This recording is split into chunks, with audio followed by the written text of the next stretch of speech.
Good evening and welcome to The Proof is Out There. By popular demand, we've decided to look at a famous piece of Bigfoot footage. It's got many online speculators wondering if Bigfoot was born on the bayou. October 24th, 2013, about 9 miles west of Tunica, Mississippi, it's 6 p.m. and a man who goes by the name Josh Highcliffe is supposedly in the swamp hunting hogs when he hears a noise behind a tree. He pulls out his phone and records this.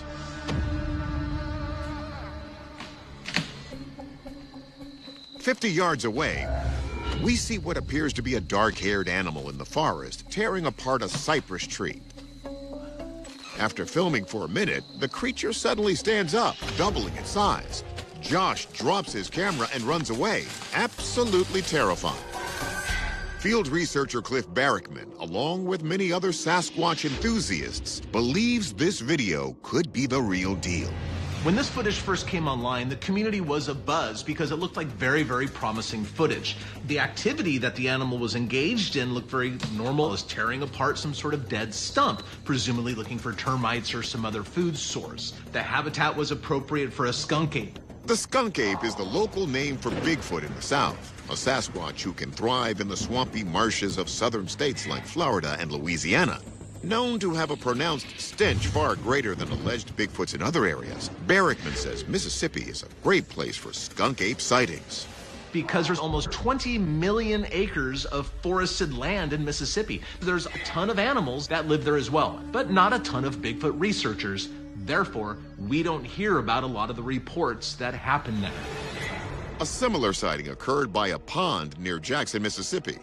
In October 1979, 4 young men were out in the woods drinking in their truck by this pond, and they turned the lights on in the rig. Then on the other side of this small pond was a 7-foot-tall, shaggy, hairy creature just staring at them in the moonlight. Those guys threw their beer bottles out the window and split. Years later, those same men would describe their encounter to a sketch artist who created this illustration. Could this video actually depict a Sasquatch foraging in the swamps of Mississippi? The fact that it does not hear the videographer that's probably 50 or less feet behind them is concerning, and the credibility of the footage itself is going to come down to the credibility of the videographer. According to several major newspapers, the alleged videographer Josh Highcliffe swears his footage is real. And many have called it the best Bigfoot footage ever recorded, with almost 1 million views online. We checked with our experts to see if that unbridled enthusiasm is justified. To check the authenticity of this footage, we met with forensic video analyst Michael Primo. Through frame-by-frame examination, it appears that the camera is handheld. That's documenting this interaction, and there's some rapid movement with motion blur based on just general physical aspects of the scene. Analysis does appear to be real.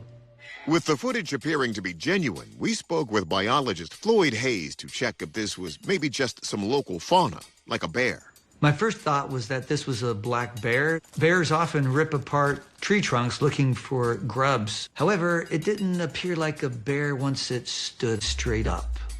Bears would roll over onto all fours before they would stand up. We asked anatomist and Bigfoot expert Jeff Meldrum for his take on this suspected skunk ape. When this creature stands up, in limb proportion, more resembles that of a human rather than of a gorilla. The proportions against that tree trunk, it gives the impression that it is 7 to 8 feet in height, perhaps. So if it is a hoax, it was a very cleverly contrived hoax. However, author and Bigfoot investigator Steve Culls does not share Meldrum's optimism. So the person who submitted this video went by the name of Josh Highcliffe. Nobody seems to know who he is. They've never yet come forward with a picture of him or even record a statement from him.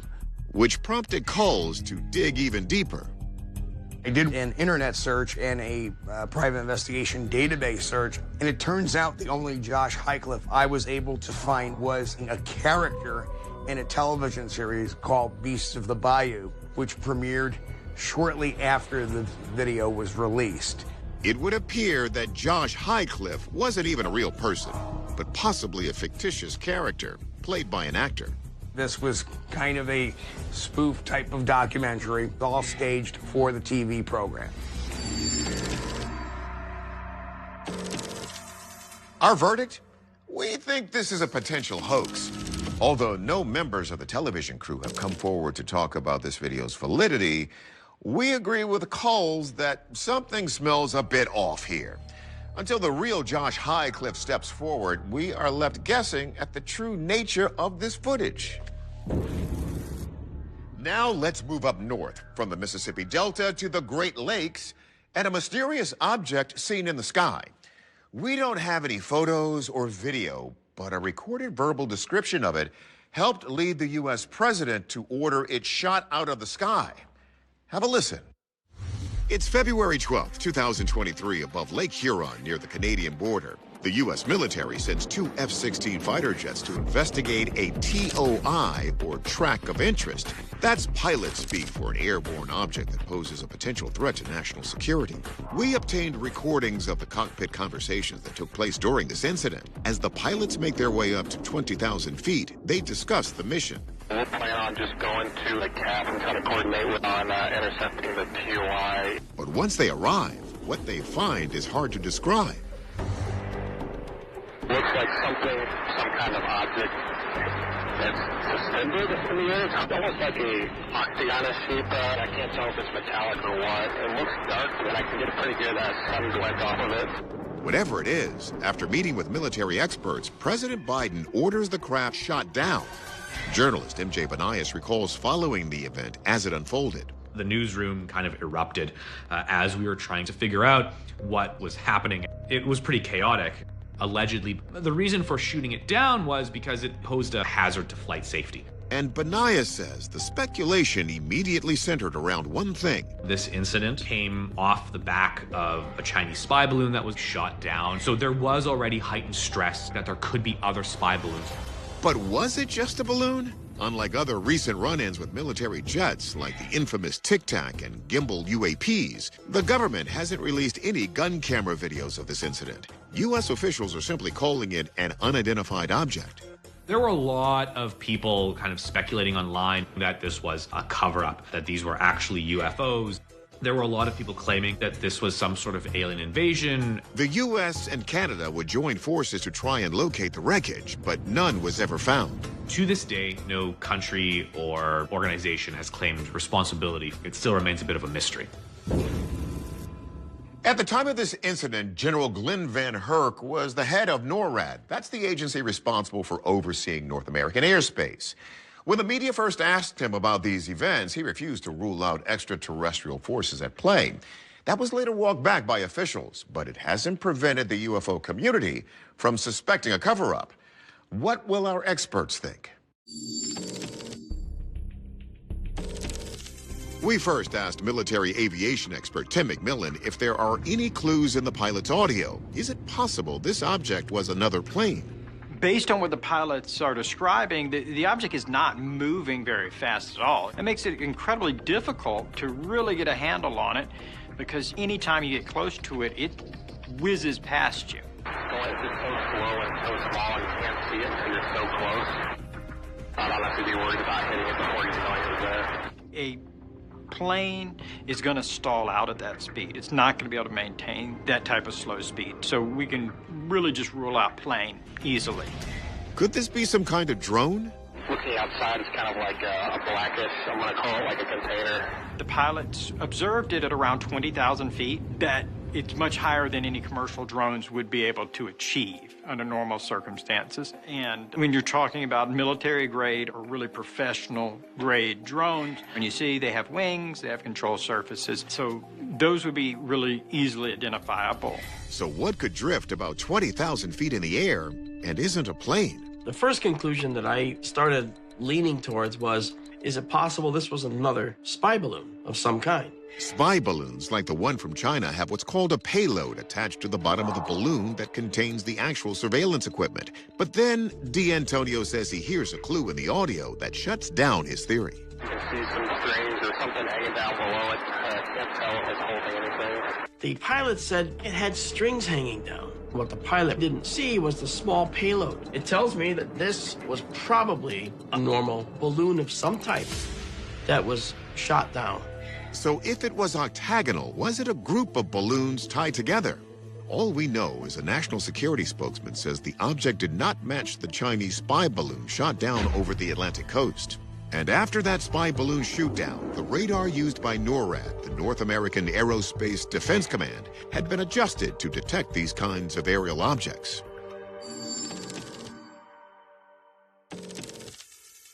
Our verdict, because the pilots mentioned strings, we're going with balloon in this case. Admittedly, it's impossible to determine that definitively without the recovery of the object. But we do know that it cost more than $400,000 to fire the missile that brought the thing down. With that price tag for taxpayers, you'd think we'd be able to know what we hit. Our next story was one of the biggest and most controversial of 2023. It's about alleged alien corpses. And coincidentally, it went wide the same week NASA released its first UFO report. Mexico's government took this case seriously. Should you? Take a look. Mexico City, September 2023. It's Mexico's first public congressional UFO hearing, and ufologist Jaime Maussan stands next to two boxes purportedly retrieved from Cusco, Peru. This could be one of the big findings of the history. The world is going to be speechless. A closer look reveals the extraordinary. Two tiny white corpses, roughly humanoid in shape. Beneath their ridged forehead appears two eyes, a nose, and a mouth with no teeth. The arms and legs are both elongated, with 3 fingers stretching out on both hands.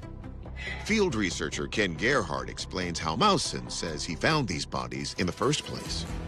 According to Maussan, these two alien bodies were excavated from a mine in 2017 near the ruins of Sacsayhuaman, which is near Cusco, Peru, which actually lies adjacent to many ancient and mysterious Inca ruins.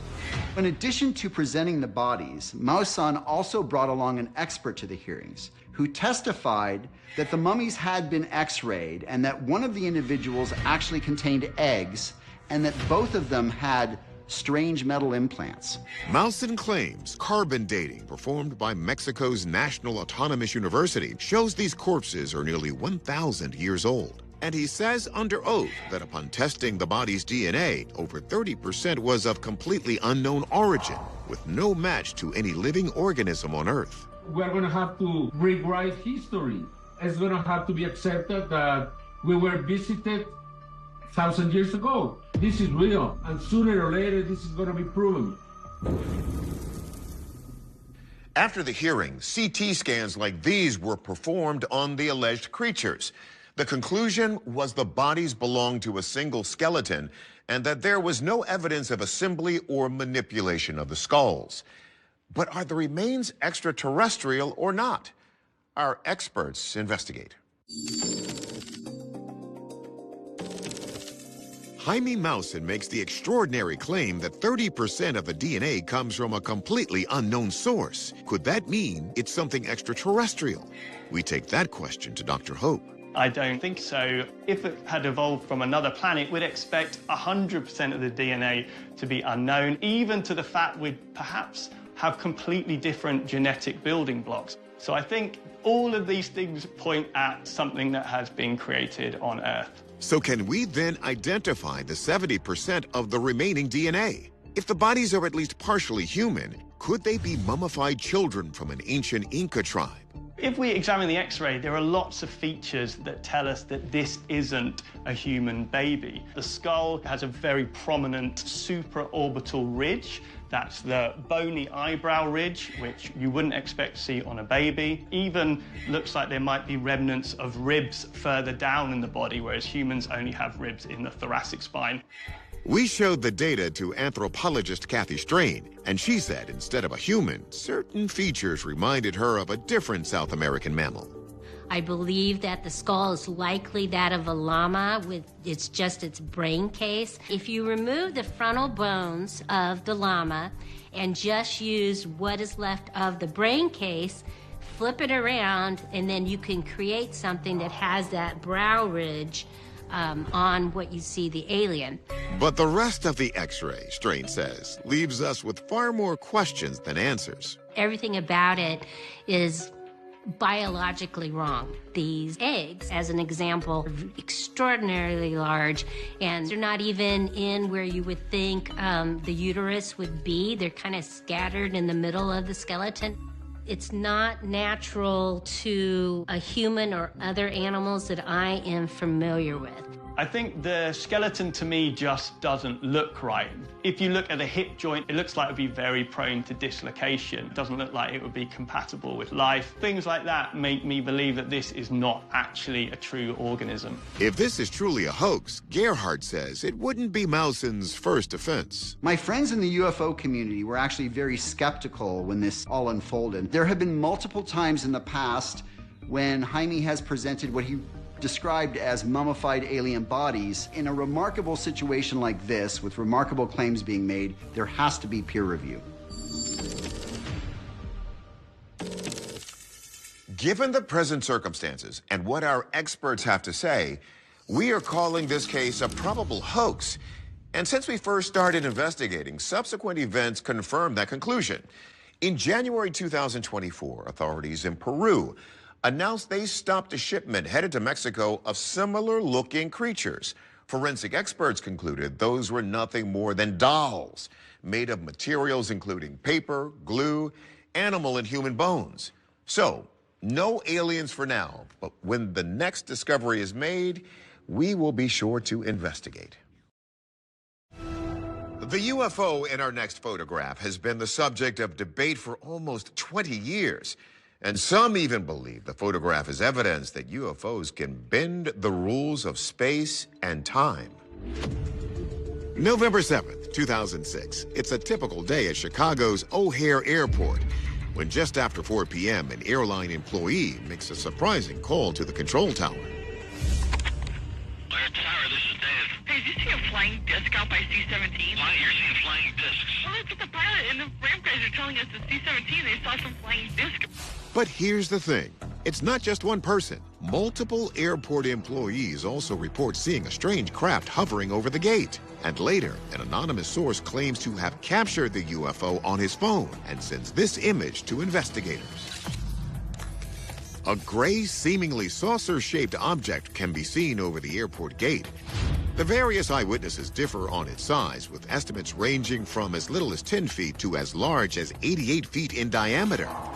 They claim it immediately accelerated at a steep angle and punched through the 19,000-foot cloud ceiling, leaving a hole. The FAA concluded that airport employees had confused a weather phenomenon with a UFO. But needless to say, UFO enthusiasts do not consider this case closed. In fact, a team of scientists from the privately funded research group Applied Physics has proposed that based on the eyewitness reports, the O'Hare UFO shows signs of a propulsion system called the Alcubierre warp drive. It was theorized by Miguel Alcubierre in 1994. It's a warp drive that would allow a craft to travel faster than the speed of light by bending space and time around it. The theory is to stretch the fabric of space-time in a wave which would cause the space ahead of an object to contract, while the space behind it would expand. The spaceship inside this wave would then ride this warp bubble of flat space. The chief researcher of Applied Physics said that the ideal shape for a spacecraft like this would be a saucer because it's the most efficient one. Hey, did you see a flying disc out by C-17? So that kind of mimics what was seen at O'Hare Airport. Could warp drive, just like we see on Star Trek, be a reality one day? Believe it or not, scientists from NASA have put their minds to it and published papers examining the possibility. But did eyewitnesses really see the O'Hare UFO jump to light speed? According to the FAA, no airplanes were detected on radar over the gate or seen by air traffic controllers. They concluded what the eyewitnesses thought was a UFO was naturally occurring and something called a hole punch cloud. A hole punch cloud develops where an airplane traverses across a cloud and causes an instantaneous condensation of those water droplets. But hole punch clouds are not normally seen this low. They occur between 10 to 20,000 feet. not at about 1,000 feet above the ground. And for a hole punch cloud to develop, you need sub-freezing temperatures. At the location and the height that this was reported, there were no sub-freezing temperatures at this time. I don't think this is a weather event. But eyewitnesses claim they saw an actual craft, not just a hole in the cloud, and that the craft instantaneously accelerated upwards to disappear in a flash. Is that burst of speed what could have caused a hole in the cloud? Could it be the signature of a UFO engaging its Alcubierre warp drive? I don't think so, because we're talking about incredible amounts of energy to compress space in front of you. It would be enough to flatten O'Hare Airport and take a good chunk of Illinois with it. And as for that image in the photo, it's so small and low res, it's hard to authenticate. In fact, NARCAP, the National Aviation Reporting Center for Anomalous Phenomena, examined the photo as soon as it was anonymously submitted during their investigation. Their analysis determined the image was manipulated and that the disc-shaped object was inserted into the picture. The smoking gun, the NARCAP team located online the original source image of the airport gate the UFO was cut and pasted onto. Our verdict? Faked photo. But while this picture isn't legit, we still can't explain what we heard in that recording and why so many people are certain they saw not just a hole in the cloud, but an actual physical object in the sky. For now, that part of the story remains unexplained. Decoding the Rosetta Stone in the 1800s opened the door for the understanding of ancient Egyptian. But there's one old manuscript that is so bizarre, no one has been able to figure out what it says. It's even been called the world's most mysterious book. Take a look. It's 1912 outside Rome, Italy. A Polish-American book dealer named Wilfred Voynich buys a text from a Jesuit college. This late medieval manuscript is made up of roughly 240 pages bound in vellum made from calf skin. Many pages feature colorful drawings of unusual plant life. But then we come to this.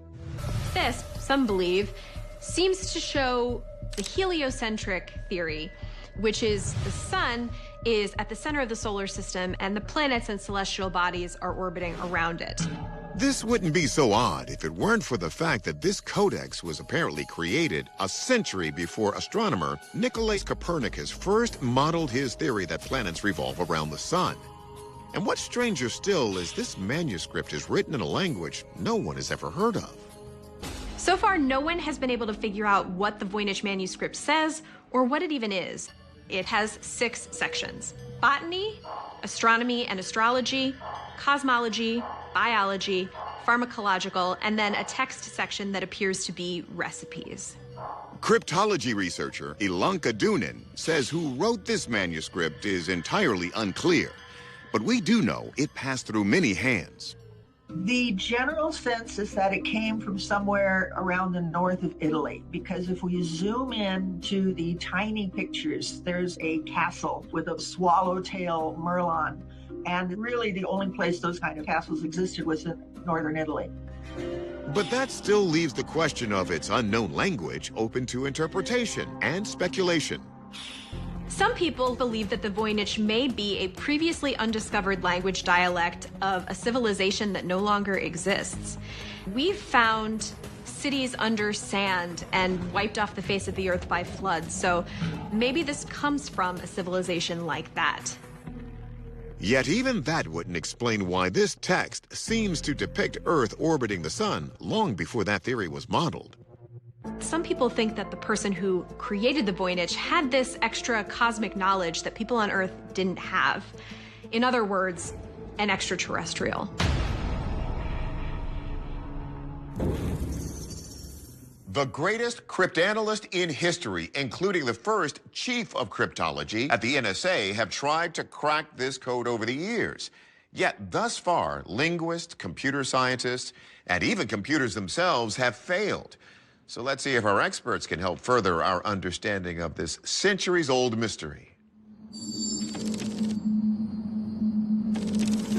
Over the years, some have wondered if Voynich actually wrote this cryptic book himself just to make a quick buck. So anthropologist Kathy Strain looks into if this could all be just an elaborate hoax. This book was radiocarbon dated to be between 1404 and 1438, so we know it's very old. It's made of vellum, and vellum was a more expensive kind of paper. For someone 600 years ago to think to themselves, well, I'm going to spend all this money and invest the time to make it look like language just to pull off a hoax, that seems like an awful lot of work for something that person would never live to see the benefit of.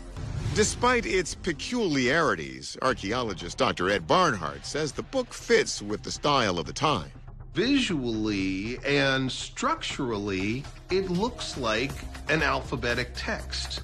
It's got short words and long words. There are words that repeat. There are complete sentences. It's organized in paragraphs. But there's not a single pattern that they can actually start to translate what it says. So could this actually be the work of intelligent beings from out of this world? It really doesn't evoke somebody who is advanced in technology. I doubt aliens even use cursive or pen to paper. If it's not aliens, then could this actually be from a lost civilization? Archaeology's all about patterns, so the fact that the best minds in the world have tried to find things associated with it and failed, there's no way that a book, which is a fragile artifact, remained, and none of the other materials of this ancient civilization remained whatsoever.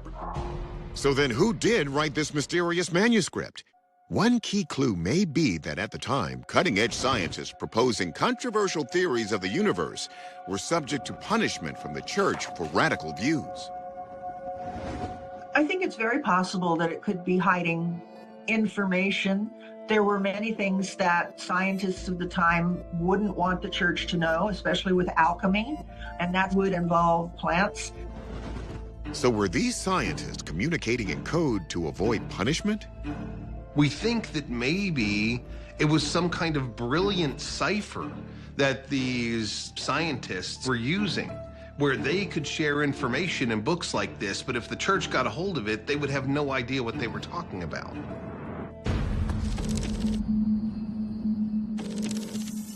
Our verdict: the person or persons who wrote this manuscript, what it says and why, are still unknown. It's possible scientists of the early Renaissance created it to share controversial new theories, like the idea that the Earth orbits the sun. But unless we crack the code, we'll never know for sure. Syria's civil war has led to some of the deadliest use of weapons of mass destruction in the 21st century. So when something strange started taking place above one of its bloodiest battle zones, it's no wonder people took notice. It's February 2020, outside Aleppo, one of the most war-torn cities in Syria. People in the countryside spot something in the sky that leaves them in a state of awe. One witness starts recording a video that shows an unusual pattern up in the sky. It's made up of several long, thin, almost pipe cleaner-like white lines that move upward through the atmosphere. The wave pattern continues for almost 30 seconds and then disappears. In the background, a man is heard yelling in Russian. Investigative journalist MJ Banayas is convinced something bizarre is taking place here. We have reaction from people on the ground as this event is happening. Mashallah, mashallah, mashallah. So it only lends to some of the credibility here that these waves are being seen by people, and this is not some camera effect or some sort of hoax. This isn't the first strange sighting in the Middle East, so some think we're looking at something that may not even be of this world. There was some speculation online that this was an extraterrestrial craft, that what people are seeing here is signs of a UFO essentially in Syrian airspace. Less than 400 miles from here, the U.S. military captured footage which was later released by filmmaker Jeremy Corbell as a still image. It shows an unidentified silver metallic sphere flying over the Iraqi city of Mosul in 2016. And since then, other nearby incidents have made headlines. In July of 2022, a metallic spherical object was spotted multiple times in the region, and this came out as a result of a U.S. Senate hearing on the topic of UAP. So we have a lot of incidents regarding UFOs in the Middle East that are now coming to light. One theory is that this is not a craft itself, but waves induced by a sonic boom from an invisible man-made or alien aircraft. Or is there some other explanation? The bombings in Syria have slowed down since the height of the war in the 2010s. Yet the residents of this brutalized region still look to the sky with fear. Our experts examine exactly what type of danger may be lurking in the clouds above.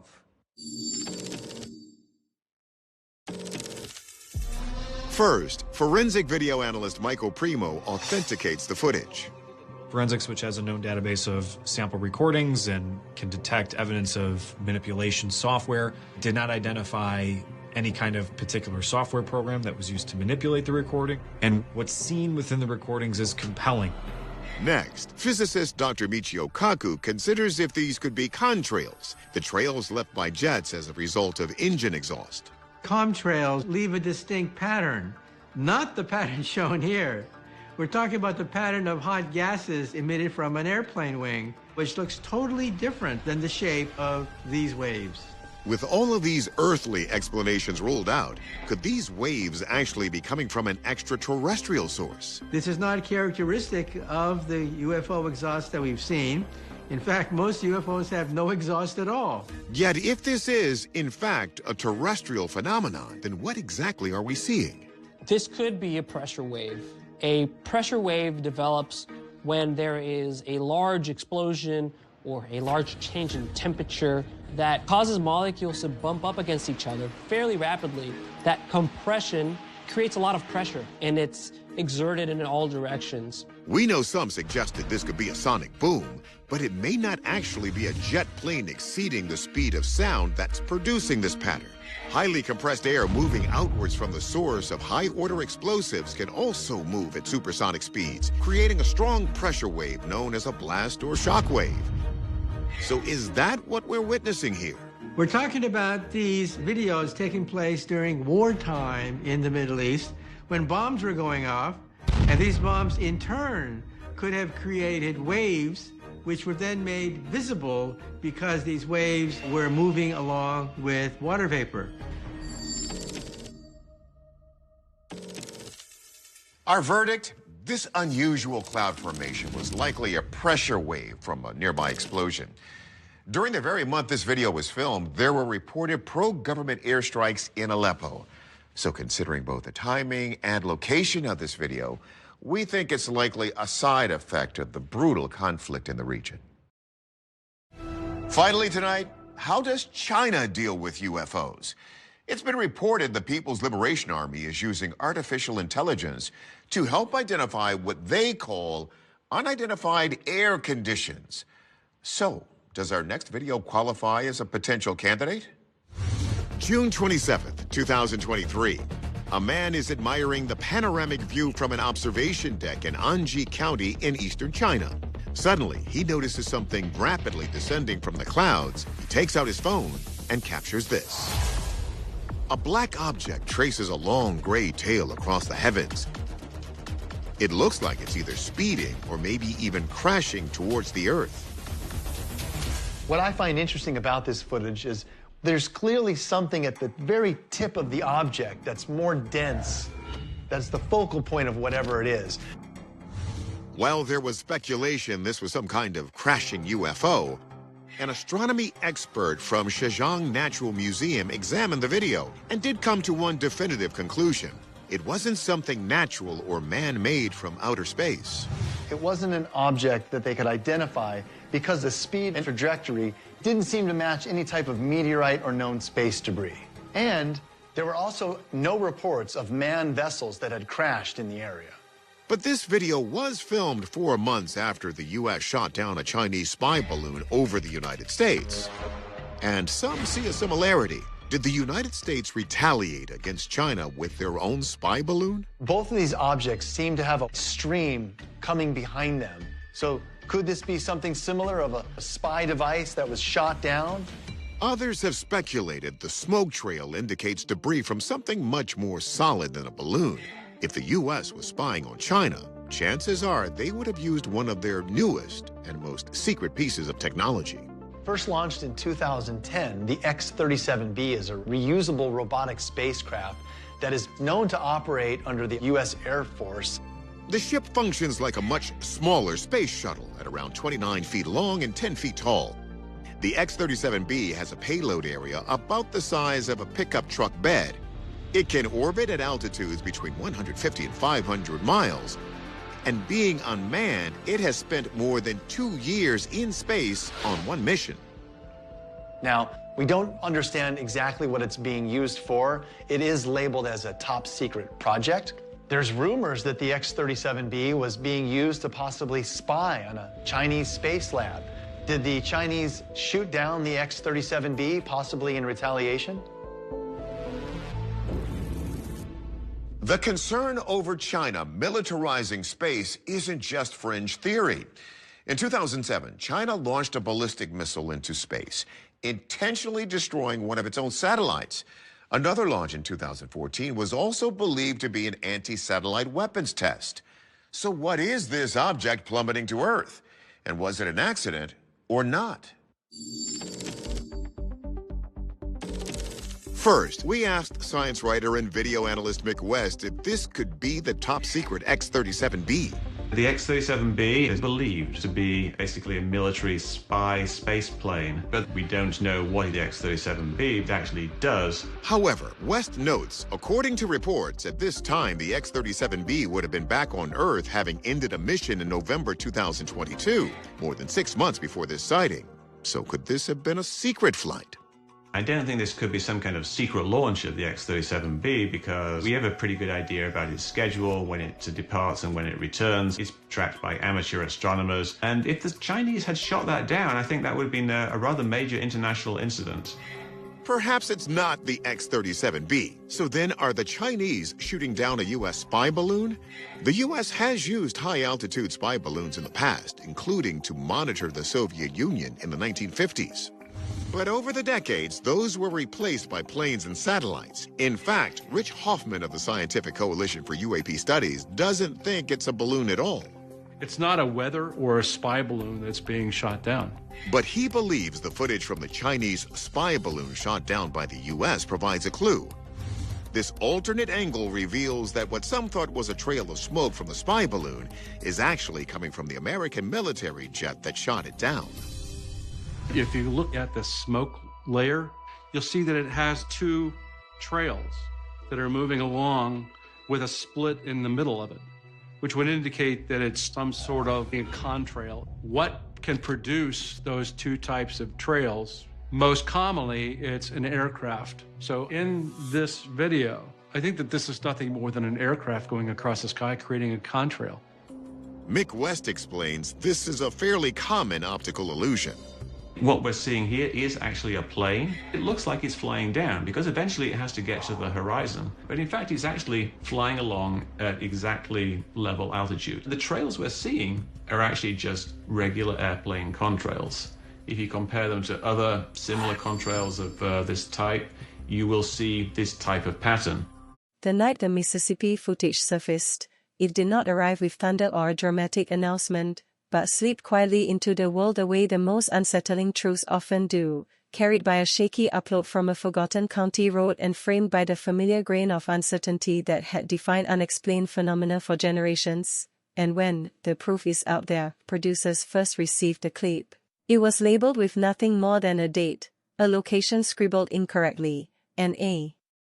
single sentence typed by a man who insisted he was not looking for attention, money, or belief, only an explanation for what had crossed the beam of his truck's headlights and altered his understanding of the dark forever. And as the opening moments of the episode unfold, the camera lingers on the rural Mississippi landscape, a geography of swamps, pine corridors, and long stretches of blacktop where sound seems to travel too far and silence feels alive, and it is here that the narrative establishes its central tension, not merely whether Bigfoot exists or whether a UFO could be shot from the sky, but whether human perception itself can be trusted when fear, isolation, and expectation collide in the absence of witnesses, because the man behind the footage, a volunteer fire responder named Caleb Horn, speaks with a restrained urgency that is neither theatrical nor detached, and his voice does not tremble as he recounts how the air seemed heavier that night, how the cicadas stopped as if listening, and how something massive stepped out of the tree with a gait that did not match any animal he had ever seen. And this testimony becomes the emotional spine of Part 1, grounding the speculative elements in lived experience rather than sensationalism, while the show carefully weaves archival imagery of Mississippi folklore. Newspaper clippings about hairy men seen near riverbanks since the 1930s, and modern thermal recreations to remind the viewer that sightings do not emerge from a vacuum but echo through time like unfinished sentences waiting to be completed, and when the footage itself finally plays, slowed and enhanced frame by frame, the shape that appears is both familiar and wrong, upright yet hunched, broad-shouldered yet fluid in motion, reflecting light in a way that suggests mass rather than illusion, and the show resists the temptation to declare immediately, allowing doubt to breathe, allowing the viewer to sit with the uncomfortable possibility that something unknown may still walk the margins of the modern world, and it is at this point that the narrative pivots, introducing the second strand hinted at in the episode title, the claim that a UFO was shot down in the same region only weeks earlier, a claim that at first seems unrelated, almost distractingly grand compared to a lone roadside encounter, yet as investigators begin mapping reports, a pattern emerges, a convergence of strange lights, electromagnetic interference, and missing time that threads through both stories like an unseen stitch, and the genius of "the proof is out there" lies in its refusal to overconnect prematurely, instead presenting coincidence as a question rather than a conclusion, letting experts from conflicting disciplines weigh in with measured skepticism, from wildlife biologists who argue that black bears standing briefly upright could explain the silhouette, to aerospace analysts who dissect the alleged UFO debris and find alloys inconsistent with known civilian drones but not conclusively extraterrestrial, and this balance is what elevates the episode beyond tabloid territory, because it does not ask the viewer to believe, it asks them to observe, to consider, to acknowledge uncertainty as an intellectual space rather than a failure of explanation, and as Caleb revisits the site with investigators, the ground itself becomes a character, scarred bark, broken reeds, an indentation in the mud that could be dismissed as erosion or could suggest weight beyond a deer's, and when plaster casts are taken, the measurements provoke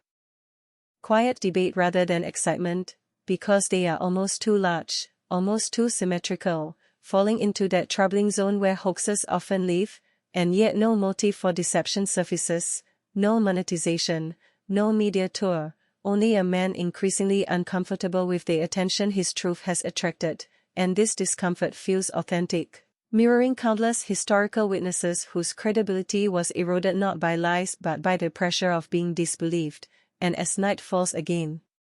the episode layers in audio recordings captured by a nearby hunter days later, low-frequency vocalizations that oscillate between animal and mechanical, analyzed by sound engineers who cannot conclusively match them to known species, and here the UFO threat reasserts itself, because similar frequencies have been documented in cases involving alleged aerial anomalies, raising the unsettling possibility that the phenomena are not separate but interacting, or at least coexisting in ways that defy current models of classification, and yet the show is careful, almost disciplined, in how it frames this idea, never asserting causation, only proximity, never claiming intelligence, only pattern, and this restraint creates a slow-burning unease that is far more effective than spectacle, because it invites the viewer to supply their own fear, and as the episode nears its first structural climax, a former military radar technician appears, speaking anonymously, explaining that on the same night as Caleb's encounter, an unidentified object briefly appeared on a decommissioned but still operational radar installation, moving erratically before vanishing, and this testimony is presented not as proof but as context, a piece of a puzzle with no guiding image, and the narrative tension tightens, because each new detail reduces the comfort of dismissal, and the final moments of Part 1 return to the footage once more, this time overlaid with thermal simulation, showing heat dispersion. Inconsistent with known animals of the region, a detail that neither confirms Bigfoot nor denies it, but shifts the question from what did he see to what could exist beyond our current catalog, and in doing so, the episode reframes the entire investigation as less about monsters or spacecraft and more about the limits of knowledge itself, about the humility required to admit that despite satellites mapping every inch of the planet and algorithms predicting human behavior, there may still be events that resist immediate explanation, and as the screen fades, Caleb's final words linger, not a claim, not a warning, but a quiet observation that whatever crossed that road did not seem lost, did not seem confused, but moved with purpose, as if aware it was being seen. And this single line encapsulates the philosophical weight of the episode, because it suggests not chaos but intention, not randomness but presence, and leaves the viewer suspended between skepticism and wonder. Exactly. The proof is out there, wants them to be, standing at the edge of the known, looking into the dark, uncertain whether the dark is empty or watching back. By the time Dawn returns to the Mississippi backroads introduced in Part 1, the landscape appears deceptively ordinary, washed in pale gold light that softens the shadows where fear had taken root, and it is precisely this contrast that the episode exploits with quiet precision, because the terror of the unknown does not vanish with sunlight, it merely recedes, becoming a question instead of a threat. And as investigators regroup to reassess the evidence, the narrative of the proof is out. There shifts from raw encounter to methodical scrutiny, emphasizing that extraordinary claims survive not through excitement but endurance under pressure, and Caleb Horn, now visibly exhausted, participates less as a witness and more as a reluctant guide, leading cameras and specialists through familiar paths that now feel subtly altered, as if the land itself remembers the intrusion. And while skeptics might dismiss such language as projection, the show deliberately frames it as psychology. Rather than mysticism, acknowledging how human memory reshapes environments after trauma, and this approach grounds the unfolding inquiry in realism, because belief is not portrayed as gullibility but as a spectrum shaped by experience, and when forensic wildlife trackers analyze the footprints again in daylight, they point out details that were invisible at night, such as the depth variance suggesting bipedal locomotion over uneven terrain, something no local animal should achieve consistently. Yet even here, the program resists closure, introducing counterarguments that erosion, water runoff, or even deliberate manipulation could produce similar impressions, and this intellectual tug-of-war becomes the structural rhythm of Part 2, evidence advancing, skepticism responding, and neither achieving dominance, and as this balance unfolds, the UFO strand, which in Part 1 felt like a distant echo, now moves closer to the center of the narrative, because new testimony surfaces from a neighboring county where a farmer claims to have witnessed a streak of light descending rapidly behind a tree line, followed by a concussive thud that rattled windows but produced no visible crater, and the show treats this account with the same measured tone afforded to Caleb's, neither endorsing nor dismissing it, instead cross-referencing seismic data that confirms the localized vibration at the reported time, a detail that unsettles even the most hardened skeptics on the panel, because vibrations without explosions do not align neatly with known phenomena, and as this information is layered in, the episode explores the psychology of pattern recognition, reminding viewers that humans are wired to connect dots even when dots are randomly distributed, and yet, the sheer volume of overlapping anomalies begins to challenge the comfort of coincidence. And it is here that Part 2 introduces its most controversial element, a fragment of alleged debris recovered near the vibration site, metallic, irregular, and showing signs of extreme heat exposure without combustion residue, and rather than sensationalizing this object, the show places it under the cold scrutiny of material science, presenting spectrographic analyses that reveal uncommon but not impossible alloy compositions, prompting debate over experimental military technology versus unknown origin. And this debate is not framed as a battle between truth and denial, but as an exploration of epistemology itself, how knowledge is classified, who controls it, and how secrecy complicates public understanding, and the episode subtly critiques both blind belief and blind trust in authority, suggesting that the truth often exists in the uncomfortable space between. And as these themes develop, the Bigfoot narrative deepens not through new sightings but through historical resonance. As researchers uncover a pattern of similar encounters clustered around periods of reported aerial anomalies dating back decades. From Cold War radar malfunctions to 1970s light sightings, and while the show carefully avoids asserting a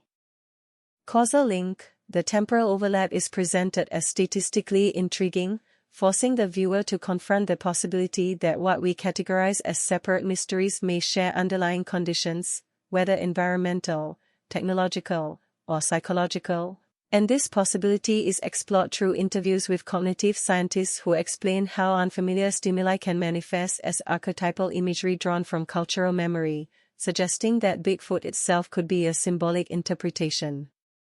of something else entirely, a hypothesis that neither comforts nor resolves, because it implies that even honest witnesses may be translating experiences through imperfect mental frameworks, and yet, the show does not allow this explanation to flatten the mystery, because it is immediately challenged by physical evidence that resists purely psychological interpretation, such as the recorded vocalizations whose frequency modulations do not match known animal communication patterns or common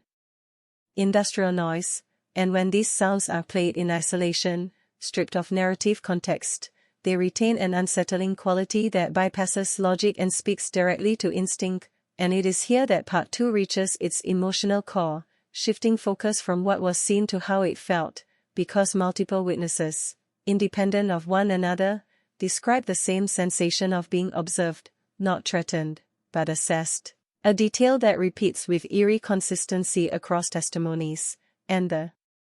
show treats this repetition not as proof but as a data point, one that complicates dismissal, because shared subjective experience suggests either mass delusion or shared external stimulus, and neither explanation is comfortable, and as night falls again, the investigators conduct a control recreation, positioning cameras, thermal sensors, and audio equipment along the original road. And while nothing overtly dramatic occurs, subtle anomalies accumulate, brief temperature drops, momentary signal interference, a camera glitch that produces a silhouette before resolving into static, and while each event can be individually explained, their clustering mirrors the earlier pattern, reinforcing the episode's central tension, that explanation does not equal understanding, and as the recreation concludes, one investigator remarks offhandedly that the area feels busy, a comment that would seem meaningless were it not echoed by others independently, and the show captures these moments without commentary, allowing silence to amplify unease, and the final act of Part 2 returns to Caleb, now reflecting on how his life has changed, how neighbors avoid the topic, how strangers demand answers he cannot provide, and how certainty, once lost, is difficult to reclaim, and his words serve as a reminder that the cost of unexplained experiences is often borne by individuals rather than institutions. And as the episode closes, the narrative threads of Bigfoot and UFOs remain unresolved. Deliberately so, but they are no longer parallel lines, instead forming a loose braid of overlapping questions, and the closing image is not of a creature or a craft, but of the empty road itself, illuminated briefly by passing headlights before disappearing back into darkness, suggesting that whatever happened may not return, but the possibility has already altered the terrain of belief, and that alteration is irreversible, because once the unknown steps briefly into view, even ambiguity becomes a kind of presence.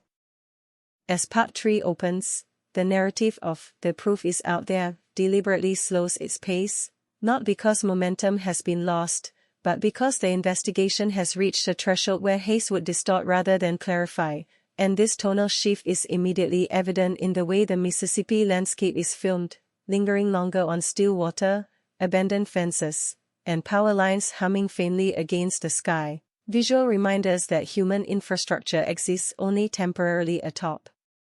something older and far less concerned with our explanations, and it is within this reflective atmosphere that the episode introduces a new layer of inquiry, one that moves beyond eyewitness accounts and physical traces into the realm of environmental anomalies, because data gathered during the nighttime recreation in Part 2 has begun to reveal patterns that cannot be fully dismissed as equipment error. And when analysts overlay temperature fluctuations, electromagnetic disturbances, and audio irregularities onto a synchronized timeline, clusters emerge, brief windows where the environment behaves inconsistently with established baselines, and while each deviation remains within theoretical possibility, their recurrence at specific intervals raises uncomfortable questions about causation versus correlation. And the show carefully frames this discovery as a problem of interpretation rather than a revelation, emphasizing that science does not advance through certainty but through disciplined doubt, and yet, even disciplined doubt begins to strain when anomalies persist, and this strain becomes the emotional undercurrent of Part 3, because the investigators themselves are now experiencing a subtle shift, moving from detached observers to participants shaped by prolonged exposure to uncertainty, and this shift is not dramatized overtly but captured in small moments, longer pauses before speaking, sideways glances at data that should behave differently, and quiet disagreements that suggest growing unease beneath professional composure, and as these tensions simmer, the Bigfoot threat, which might otherwise risk stagnation, evolves through the introduction of comparative cases from other regions, particularly the Pacific Northwest and Appalachia, where similar bipedal sightings coincided historically with unexplained aerial activity. And rather than using these parallels to argue for a global phenomenon, the episode treats them as comparative stress tests, examining whether the Mississippi case holds up when placed alongside better documented incidents, and what emerges is not uniformity but resonance, a pattern of shared characteristics without identical details, suggesting that if something is occurring, it adapts to context rather than repeating itself mechanically, a concept that unsettles because it implies agency rather than accident. And yet, the show resists anthropomorphism, avoiding language that assigns intention beyond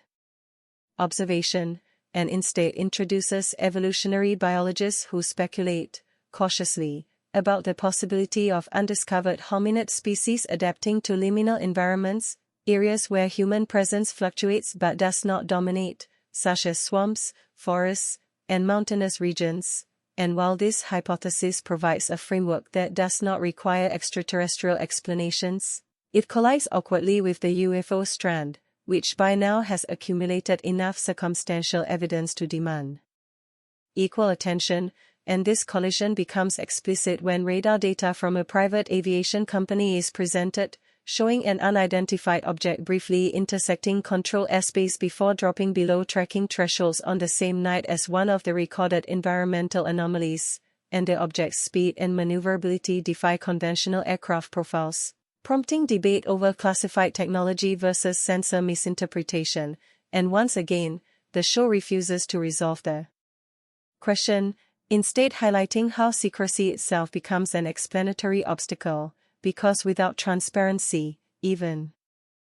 benign phenomena can appear threatening, and as this discussion unfolds, the episode takes an unexpected but thematically consistent turn inward, exploring how belief systems shape perception, and this exploration is anchored by interviews with local residents who have lived in the area for decades, many of whom share stories not of creatures or lights, but of feelings, moments when the woods seemed attentive, when sound carried oddly, when time felt compressed or elongated, and these accounts,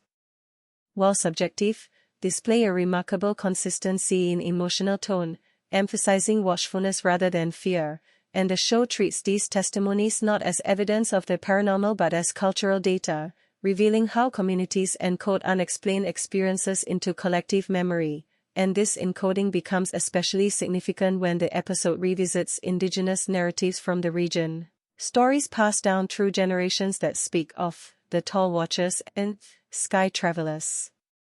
without defining them strictly as physical beings, but rather as presences associated with balance and disruption. And while the show is careful to present these narratives respectfully and without appropriation, their inclusion complicates purely modern interpretations, suggesting that what we label as new mysteries may be contemporary expressions of ancient questions. And this temporal depth adds gravity to the investigation, because it implies that the unknown is not intruding upon our world,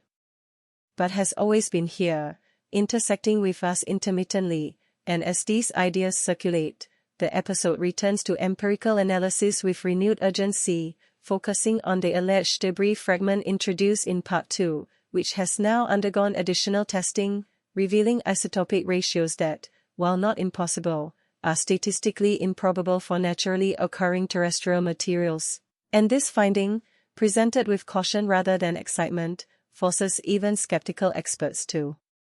concede that the fragment's origin remains unresolved, and the tension escalates not through dramatic music or narration, but through the quiet acknowledgement of limits. Because to admit uncertainty at this level is to challenge deeply held assumptions about technological oversight and environmental knowledge, and this challenge resonates personally with Caleb Horn, who in Part 3 becomes less central as a witness and more symbolic as an everyman grappling with the erosion of certainty, and his reflections on trust, in institutions, in experts, in his own senses, mirror the viewer's internal conflict, because the show does not ask whether Bigfoot exists or whether UFOs are real. It asks what happens to a society when unexplained phenomena persist despite sophisticated tools designed to eliminate mystery. And as night falls once more, the investigators attempt a passive observation session, choosing not to provoke or recreate, but simply to watch and listen, and it is during this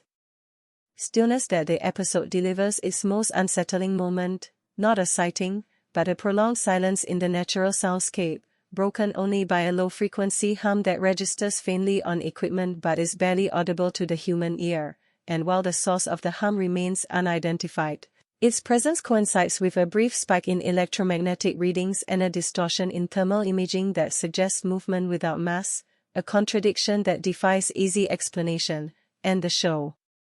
resists dramatization, allowing the data to speak, and in doing so, creates a sense of unease rooted not in fear of the unknown, but in the recognition that our frameworks for understanding may be incomplete. And as the episode concludes, the narrative threads of Mississippi Bigfoot and the alleged UFO shutdown remain unresolved, but they are now embedded within a broader philosophical inquiry about observation, interpretation, and humility, and the final image, a static shot of treetops against a star-filled sky, lingers long enough to invite contemplation rather than conclusion, reinforcing the episode's central thesis that proof is not always a destination, but a process, one that demands patience, skepticism, and the courage to sit with unanswered questions. Part 4 begins not with discovery but with aftermath, the quiet psychological residue left behind when investigators step away from a place that has resisted their tools and theories. And this shift in focus is deliberate, because the proof is out there understands that the most profound impact of unresolved phenomena is not the mystery itself but the way it alters those who seek answers. And as the team disperses temporarily, the episode follows parallel threads that reveal how uncertainty continues to ripple outward, reshaping interpretation long after cameras are packed away, and the Mississippi landscape, once again filmed in stillness, now feels subtly charged, not hostile, not welcoming, but expectant, as if the environment has absorbed the attention directed at it and is now withholding response. And this sense of suspended dialogue frames the narrative as the investigators review their findings off-site, comparing notes with external experts who were not present during the fieldwork. And this distance introduces a new variable, perspective uncolored by proximity, yet even these fresh eyes struggle to impose order on the data, because what emerges from the compiled evidence is not contradiction but excess, too many small irregularities that resist reduction into a single explanation, and the show emphasizes this by layering expert commentary without privileging any one voice, allowing astrophysicists, anthropologists, psychologists, and engineers to speak in succession, each illuminating a fragment of the problem while simultaneously revealing the limits of their discipline, and this interdisciplinary friction becomes the intellectual engine of Part 4, because it demonstrates that the unknown persists not because of ignorance but because of fragmentation, knowledge divided into silos that cannot fully communicate. And this theme is underscored by the re-examination of the radar anomaly previously introduced, now scrutinized with upgraded filtering techniques that eliminate known interference patterns, leaving behind a residual signal that cannot be easily categorized, and while the signal lacks the clarity needed for definitive claims, its persistence across independent systems undermines the argument for simple malfunction, and this undermining is subtle, presented through calm dialogue rather than dramatic revelation, reinforcing the show's commitment to restraint, and as the analysis deepens, attention returns to the alleged debris fragment, now contextualized within a broader database of anomalous materials recovered globally, and this comparative approach reveals unsettling similarities, not in composition but in narrative trajectory, fragments that appear briefly in public discourse before being absorbed into institutional obscurity, and the episode carefully avoids conspiracy rhetoric, instead framing this pattern as a byproduct of bureaucratic inertia and risk aversion, because unexplained materials present not only scientific challenges but political and social ones, and this framing shifts the question from what is it to why is it difficult to study, a reframing that broadens the scope of inquiry beyond Mississippi and into systemic structures governing knowledge production, and as these ideas circulate, the Bigfoot narrative evolves again, not through new physical evidence but through sociological analysis, as researchers examine how cryptid reports function within communities as boundary markers between the known and the unknown, and Mississippi's particular cultural landscape, shaped by oral tradition, religious symbolism, and historical marginalization, becomes a crucial factor in understanding how the encounter was interpreted and shared, and this context does not invalidate the sighting but enriches it, suggesting that meaning is layered atop experience rather than replacing it. And the show navigates this nuance carefully, resisting the false dichotomy between belief and skepticism, and instead presenting them as complementary forces that, when balanced, allow inquiry to proceed without collapse into dogma, and this balance is tested when a new witness comes forward, a former law enforcement officer who claims to have observed unusual aerial activity years earlier but remains silent due to professional pressure, and his testimony, delivered without embellishment, reintroduces the UFO strand with renewed urgency, because it establishes a continuity of observation that predates the current investigation, and while the show treats this account cautiously, corroborating it with archived dispatch logs that reference unexplained lights, the cumulative effect is a slow erosion of dismissal, not replaced by belief but by curiosity tempered with concern, and this concern intensifies as the episode explores the psychological phenomenon of ontological shock, the disorientation that occurs when individuals encounter events that challenge their fundamental understanding of reality, and through interviews with witnesses and investigators alike, the show illustrates how this shock manifests not as panic but as prolonged unease, a subtle reordering of priorities and perceptions, and Caleb Horn's journey re-enters the narrative here, not through new sightings but through introspection, as he articulates how the encounter has altered his relationship with certainty, faith, and authority, and his reflections resonate because they are unadorned, lacking the grandiosity often associated with extraordinary claims, and instead grounded in the mundane realities of daily life disrupted by unanswered questions, and this grounding reinforces the episode's thematic focus on human cost, because mystery is not abstract, it is lived, carried forward in conversations avoided, glances exchanged, and sleep interrupted by memory rather than fear, and as Part 4 progresses, the episode introduces a control simulation experiment designed to test whether environmental conditions alone could produce the recorded anomalies, recreating temperature, humidity, and electromagnetic variables in a laboratory setting, and while the experiment successfully reproduces some data irregularities, it fails to account for their synchronization, highlighting once again the difference between possibility and probability, and this distinction becomes central to the episode's argument, because science does not ask whether something can happen, but whether it is likely given known parameters, and when likelihood diminishes without disappearing, the unknown, reasserts itself, and the episode allows this tension to remain unresolved, refusing the comfort of closure. And as night falls in Mississippi once more, not in real time but through archival footage, the show returns briefly to the original road, now empty, silent, and unremarkable, and this ordinariness becomes unsettling in itself, because it contrasts sharply with the weight of interpretation layered onto it. And the final moments of Part 4 pull back from specific claims to address a broader philosophical question, whether the pursuit of proof is always the appropriate response to mystery, or whether some phenomena exist at the edges of comprehension not because they are supernatural, but because they expose the limits of our frameworks, and this question is left deliberately unanswered, not as a failure but as an invitation. Because the proof is out there, positions itself not as a dispenser of truth but as a facilitator of inquiry, and the closing image, a slow pan across the Mississippi trailing under a sky streaked with distant aircraft lights indistinguishable from stars, encapsulates the episode's core tension, the difficulty of distinguishing the ordinary from the extraordinary when context is incomplete, and as the screen fades, the viewer is left not with fear or belief, but with a quiet recognition that uncertainty, once encountered, does not recede easily, and that the search for understanding is often less about resolution than about learning to live with questions that refuse to stay contained. Part 5 unfolds with a subtle but decisive shift in narrative gravity, as the investigation transitions from the collection of anomalies to the consequences of sustained attention, because by now, the proof is out there, is no longer documenting a single incident but observing how mystery behaves under prolonged scrutiny, and this change is reflected immediately in tone, pacing, and framing. As the Mississippi case begins to attract external interest beyond the original investigative circle,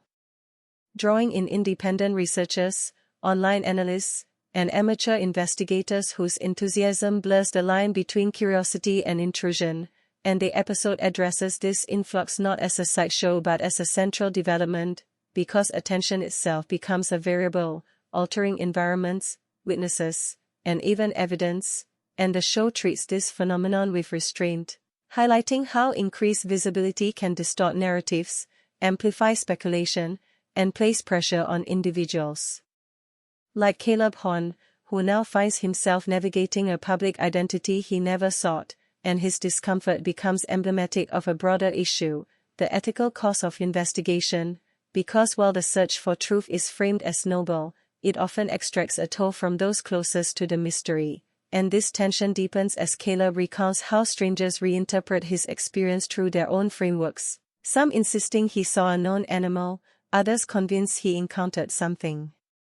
extraordinary, and this polarization mirrors the wider cultural divide surrounding unexplained phenomena, where ambiguity is increasingly treated as unacceptable, and the episode critiques this impulse gently but firmly, suggesting that the demand for certainty can be as distorting as blind belief, and as this social dimension unfolds, the narrative returns to data, now expanded through crowdsourced analysis. As independent experts begin examining the footage, audio recordings, and environmental readings released by the show, and while many of these analyses reaffirm earlier conclusions, some introduce novel interpretations, including the possibility that rare atmospheric conditions could produce visual distortions resembling upright figures, and that certain low-frequency sounds could emerge from interactions between wind, vegetation, and geological features. And the show presents these hypotheses not as debunking triumphs but as reminders of nature's complexity, and yet, even as these explanations are explored, they fail to account fully for the synchronization and recurrence of anomalies, reinforcing the episode's central refrain that explanation does not equal exhaustion of mystery. And this refrain gains weight when the UFO strand reasserts itself through newly declassified documents that, while heavily redacted, acknowledge historical monitoring of unexplained aerial phenomena in the region, and the show contextualizes these documents carefully, avoiding sensational claims, but their existence alone complicates the narrative, because they demonstrate institutional awareness without resolution, a pattern that recurs across decades. And this historical continuity becomes a focal point of Part 5, as researchers trace a timeline of reported anomalies, noting clusters that coincide with technological transitions, from early radar systems to modern digital surveillance, suggesting that the unknown may become more visible not because it increases, but because our instruments improve, and this idea unsettles because it implies that mystery scales with observation, never diminishing, only changing shape, and the episode explores this concept through interviews with physicists who discuss the observer effect metaphorically, explaining how measurement can alter not the phenomenon itself but our interpretation of it. And this theoretical framing bridges the gap between Bigfoot and UFO narratives, positioning both as expressions of encounters at the limits of categorization, and as these ideas coalesce, the episode introduces a pivotal development, a secondary site discovered miles from the original road, where similar environmental anomalies have been recorded independently, and while no direct sightings have occurred there, the convergence of data points suggests a broader area of effect, challenging the notion of a singular event, and this expansion raises logistical and philosophical questions, because if the phenomenon is not localized, then containment becomes impossible, and explanation becomes even more elusive, and the show leans into this uncertainty, following investigators as they debate whether continued probing risks contaminating the very data they seek to clarify, and this debate is not resolved, reflecting the real-world tension between curiosity and caution, and as night observation resumes at the secondary site, the episode captures moments of quiet anticipation punctuated by minor irregularities, brief signal drops, unexplained temperature gradients, and once again, that low-frequency hum, now recorded with greater clarity but still resistant to source identification, and the repetition of this sound across locations reinforces its significance, not as proof of anything specific, but as a persistent anomaly that demands acknowledgement, and the emotional impact of these moments is amplified by the investigators' reactions, which are notably restrained, marked by concentration rather than fear. And this restraint underscores the show's commitment to seriousness, resisting the temptation to dramatize and instead allowing unease to emerge organically, and as Part 5 progresses, the narrative returns to the human dimension, examining how communities respond to sustained uncertainty, with some residents embracing the attention as validation of long-held stories, while others retreat, wary of disruption, and this divergence highlights the social dynamics of mystery, how it can unite or divide depending on context. And the show treats these responses with empathy, recognizing that belief and skepticism are not abstract positions but lived stances shaped by history, trust, and identity, and this empathy extends to Caleb, whose reflections now carry a quieter resolve, as he articulates a shift from seeking answers to seeking equilibrium, acknowledging that some questions may not be resolved within his lifetime, and this acceptance is framed not as defeat but as adaptation, a way of integrating the unknown without being consumed by it, and the episode's final act weaves these threads together, returning to the central question of proof, and challenging its primacy, suggesting that in complex systems, proof may be provisional, contingent, and subject to revision, and this philosophical turn does not abandon rigor but reframes it, emphasizing process over conclusion, and as the episode draws to a close, the camera lingers once more on the Mississippi landscape, now familiar yet still inscrutable, and the closing narration reflects on how mystery persists not because we lack intelligence or technology, but because the world is layered, dynamic, and occasionally resistant to our categories, and the final image, a faint light moving slowly across the horizon before fading, is presented without commentary, leaving interpretation entirely to the viewer, reinforcing the episode's core ethos, that the proof, if it exists, may not arrive as a revelation, but as an ongoing conversation between evidence, experience, and humility. Part 6 deepens the examination of the Mississippi phenomenon by focusing on the intersection between human perception and environmental complexity, because at this stage, the proof is out there, deliberately shifts from direct observation to the interpretive frameworks that shape how witnesses and investigators alike process anomalies, and the episode begins with a layered sequence of archival footage, thermal imaging, and aerial surveys, not to overwhelm but to illustrate the subtlety of patterns that emerge only through sustained attention, and as these visuals unfold, the narrative emphasizes that perception is not neutral, but an active engagement between mind and environment, filtered through expectation, prior knowledge, and cultural context. And this theoretical framing is anchored through interviews with psychologists and anthropologists who discuss phenomena like pareidolia, collective memory, and the social transmission of extraordinary experiences, demonstrating that the Mississippi Bigfoot encounter and the UFO reports are simultaneously personal and collective, located at the intersection of subjective interpretation and objective anomaly, and as these insights are woven together, the episode returns to Caleb Horn, whose recollections serve as an emotional and epistemological anchor, because while expert analysis provides frameworks, it is lived experience that confronts the unknown directly, and Caleb's voice, measured yet tinged with lingering tension, reinforces the show's commitment to human-centered inquiry, as he recounts how the presence of the creature and the unidentified aerial object shifted his sense of safety, perception of reality, and understanding of cause and effect, and these reflections are contrasted with a revisit to the original site under controlled conditions, where the investigative team deploys an array of modern sensors, from LiDAR scanning to hyperspectral cameras, to assess whether subtle traces might still exist in the landscape, and the data gathered is simultaneously compelling and confounding, revealing microtopographical changes, slight depressions in mud, faint thermal anomalies, and electromagnetic fluctuations that persist beyond instrumental error thresholds. And while none of these alone constitute proof, collectively they create a field of irregularity that resists conventional classification, forcing the experts to confront the limitations of technology and methodology when faced with phenomena at the margins of observation, and the show does not shy away from the implications, allowing viewers to witness the tension that arises when evidence is neither decisive nor absent, and this tension is magnified by comparative studies drawn from other regions, including the Appalachian Highlands, the Pacific Northwest, and parts of the southeastern United States, where similar bipedal sightings and aerial anomalies have been documented over decades, and these comparisons underscore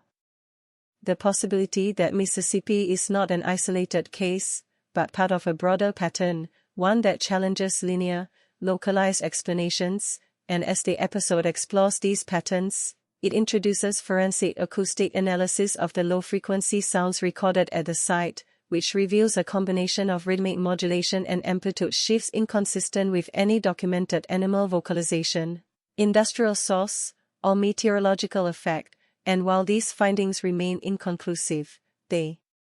reinforce the presence of a persistent stimulus, an environmental anomaly that interacts with both biology and technology in ways not fully understood, and the show presents these results with methodical restraint, allowing the evidence to speak without dramatization, reinforcing the credibility of the inquiry. And as night falls again, Part 6 pivots to a subtle psychological exploration, examining how prolonged exposure to unresolved phenomena affects cognition, decision-making, and emotional regulation, through candid interviews with team members who describe heightened awareness, difficulty disengaging from observational data, and a sense of the environment watching back, and these insights are paired with historical accounts of cryptid encounters and UFO observations, illustrating how similar responses have occurred across time and geography, and the episode carefully contextualizes these reactions as neither irrational nor pathological, but as natural responses to situations that challenge predictive models and sensory expectations, and this framing establishes a philosophical undertone, emphasizing that the pursuit of knowledge in uncertain domains demands not only technical skill but psychological adaptability, and as the episode progresses, attention returns to the debris fragment, now analyzed under high magnification electron microscopy, revealing unusual crystalline structures and microfractures consistent with exposure to extreme stress, heat, and mechanical force. And while these observations do not confirm extraterrestrial origin, they remain inconsistent with any ordinary terrestrial processing method, creating a persistent enigma that resists reductive explanation, and the show juxtaposes these findings with historical documentation of similar fragments recovered in other U.S. states, demonstrating that anomalous materials may recur in geographically dispersed, temporally disconnected events. And this juxtaposition introduces a subtle yet profound thematic point, that phenomena often labeled extraordinary may manifest along patterns that are neither random nor fully coherent, and the cognitive tension created by this recognition becomes central to Part 6, because it forces investigators to confront the limitations of narrative closure, skepticism, and certitude, and to navigate a domain where provisional understanding is the most honest stance. And as the episode nears its conclusion, attention turns to a secondary observation point, where cameras and sensors positioned at an elevated reach record subtle environmental fluctuations, brief thermal shifts, and microelectromagnetic pulses, coinciding with the low-frequency hum, which is now repeatedly documented across multiple sites and dates, suggesting a phenomenon with spatial and temporal continuity. And while causation remains indeterminate, the episode frames these findings as significant precisely because they resist interpretation, challenging the audience to consider the possibility that the world retains dimensions beyond conventional detection. And in these final moments, Caleb's reflections serve as both epilogue and thematic hinge, contemplating not just what he witnessed, but how observation itself transforms perception, awareness, and understanding. And the closing image, a long shot of the Mississippi forest canopy under a sky streaked with distant, indistinct lights, dissolves slowly, leaving viewers with a lingering tension between the ordinary and extraordinary, certainty and ambiguity, reminding them that the proof, in its truest sense, is as much about engagement, patience, and openness as it is about definitive answers, and that the pursuit of such proof is an ongoing conversation, not a destination.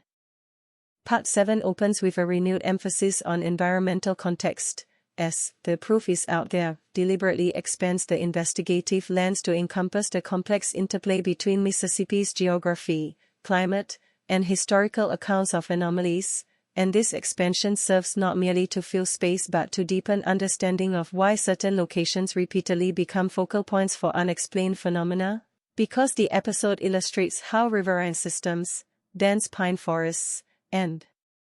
seasonal fog combine to produce visual and acoustic conditions that are both deceptive and revealing, and as the investigators traverse secondary trails parallel to the original road, the narrative introduces a comparative analysis of microclimates and topographical variants, suggesting that environmental conditions may amplify or obscure sensory perception in ways that challenge conventional interpretation. And this approach is paired with interviews from climatologists, ecologists, and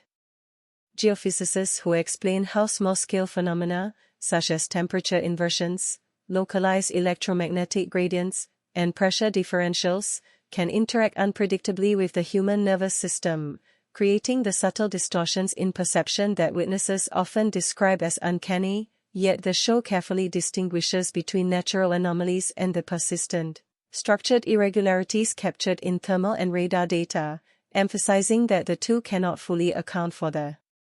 patterns documented in Caleb Horn's footage, and as Part 7 progresses, the narrative revisits historical parallels, documenting sightings and low-frequency acoustic anomalies reported over decades in Mississippi, Louisiana, and Alabama, and the episode draws attention to consistent qualitative elements, upright bipedal shapes of unusual size, low-frequency pulses coinciding with visual phenomena, and a sense of directed observation by the entities involved. And while the show refrains from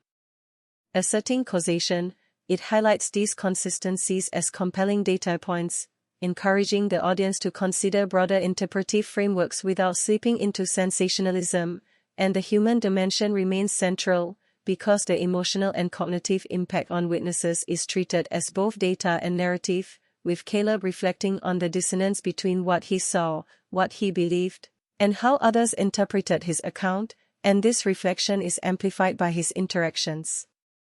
with other local residents, some of whom have observed similar phenomena but remain silent due to social stigma, fear of ridicule, or bureaucratic discouragement. and these interpersonal dynamics are framed as an essential element of investigation, because they influence both reporting and perception, creating a socially mediated layer atop the purely environmental or technological anomalies. And the episode intertwines these threads with continued exploration of the UFO angle, introducing radar logs from neighboring counties that capture intermittent, high-velocity objects intersecting control airspace with erratic trajectories inconsistent with conventional aircraft, and when these logs are analyzed alongside historical aerial sightings, including light phenomena witnessed by civilian pilots and tracked by amateur astronomers, a pattern of temporal coincidence emerges, connecting specific dates and locations with Caleb's Bigfoot encounter, yet the show treats this connection cautiously, framing it as correlation rather than causation, a deliberate choice that maintains epistemic integrity, and the narrative tension heightens as the investigative team conducts a prolonged, multi-night field study at a newly identified site, deploying synchronized visual, thermal, acoustic, and electromagnetic sensors, with each device monitored independently to eliminate cross-instrument contamination, and the recordings yield intermittent anomalies, subtle thermal gradients shifting in ways inconsistent with known fauna, low-frequency pulses detectable across multiple instruments, and brief visual distortions that appear to follow trajectories suggestive of a bipedal form, all of which resist full explanation by natural or artificial sources, and the show presents these findings with precise, step-by-step documentation, allowing viewers to follow methodology, appreciate nuance, and recognize the challenges inherent in the pursuit of proof, and as night transitions to early dawn, the narrative shifts to a reflective analysis of cognitive interpretation, featuring interviews with neuropsychologists who discuss phenomena like hypervigilance, expectation bias, and the difficulty of distinguishing objective anomaly from subjective perception in high-stakes observational environments, and these insights illuminate why even seasoned investigators experience emotional resonance, heightened attention, and subtle disorientation when repeatedly exposed to ambiguous data. And this framing is critical because it does not diminish the reality of recorded anomalies but situates human experience as an integral component of investigation, emphasizing that interpretation is inseparable from observation, and as the fieldwork concludes, attention turns once more to the debris fragment, which undergoes isotopic, metallurgical, and stress analysis, revealing structural anomalies consistent with extreme energy exposure but inconsistent with known terrestrial manufacturing processes, and while experts remain cautious in their language, the fragment's properties reinforce the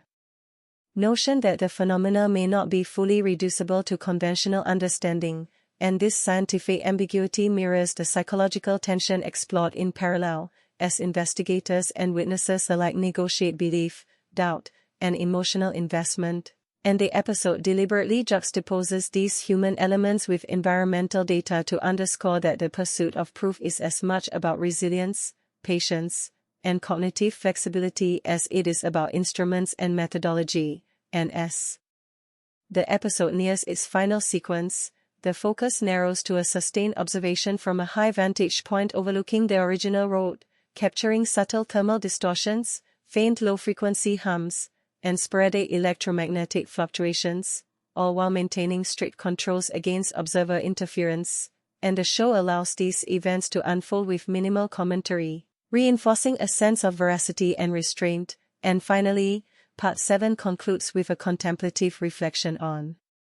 the interconnectedness of the anomalies, the cumulative effect on those who witness and investigate them, and the philosophical implications for understanding reality at the boundaries of known experience, leaving viewers suspended between skepticism and wonder, aware that the Mississippi landscape, the recorded fragments, and the low-frequency anomalies all exist within a framework that challenges conventional assumptions, and the closing image, a slow, unbroken pan across treetops under a pre-dawn sky streaked with faint, unidentified lights, lingers without resolution, encapsulating the episode's central theme that the search for proof is ongoing, iterative, and defined as much by human perception, patience, and humility as by measurable evidence itself. Part 8 opens with a deepening focus on the interplay between environmental subtlety and human interpretation, as The Proof Is Out There explores how the Mississippi backwoods act not merely as a backdrop but as an active participant in the phenomenon, shaping perception, guiding attention, and occasionally concealing anomalies from both human senses and technological instrumentation. And the episode begins with a careful survey of microclimates along the secondary observation routes. Noting that localized fog banks, fluctuating humidity, and temperature gradients can produce optical and acoustic distortions that both mimic and obscure the signature of large bipedal forms, and this environmental framing is complemented by an array of interviews with ecologists and behavioral biologists, who emphasize that nocturnal wildlife activity, combined with the natural topography of swamps, ridges, and water channels, can interact with human sensory expectation to produce experiences that are simultaneously extraordinary and rationally grounded, and yet, the show is meticulous in distinguishing these natural occurrences from the anomalous data captured by sensors, because thermal imaging, electromagnetic field readings, and synchronized acoustic recordings continue to reveal patterns that resist conventional explanation, and as these distinctions are drawn, the narrative revisits Caleb Horn, whose reflections provide the human core of Part 8, not as a witness recounting an isolated event but as an interpreter negotiating the ongoing impact of ambiguity on cognition, behavior, and social interaction, and Caleb articulates how repeated exposure to the unknown has altered his perception of time, space, and causality. A subtle but profound shift that the episode underscores as emblematic of the psychological toll inherent in long-term engagement with phenomena that defy resolution, and this human perspective is interwoven with methodological rigor, as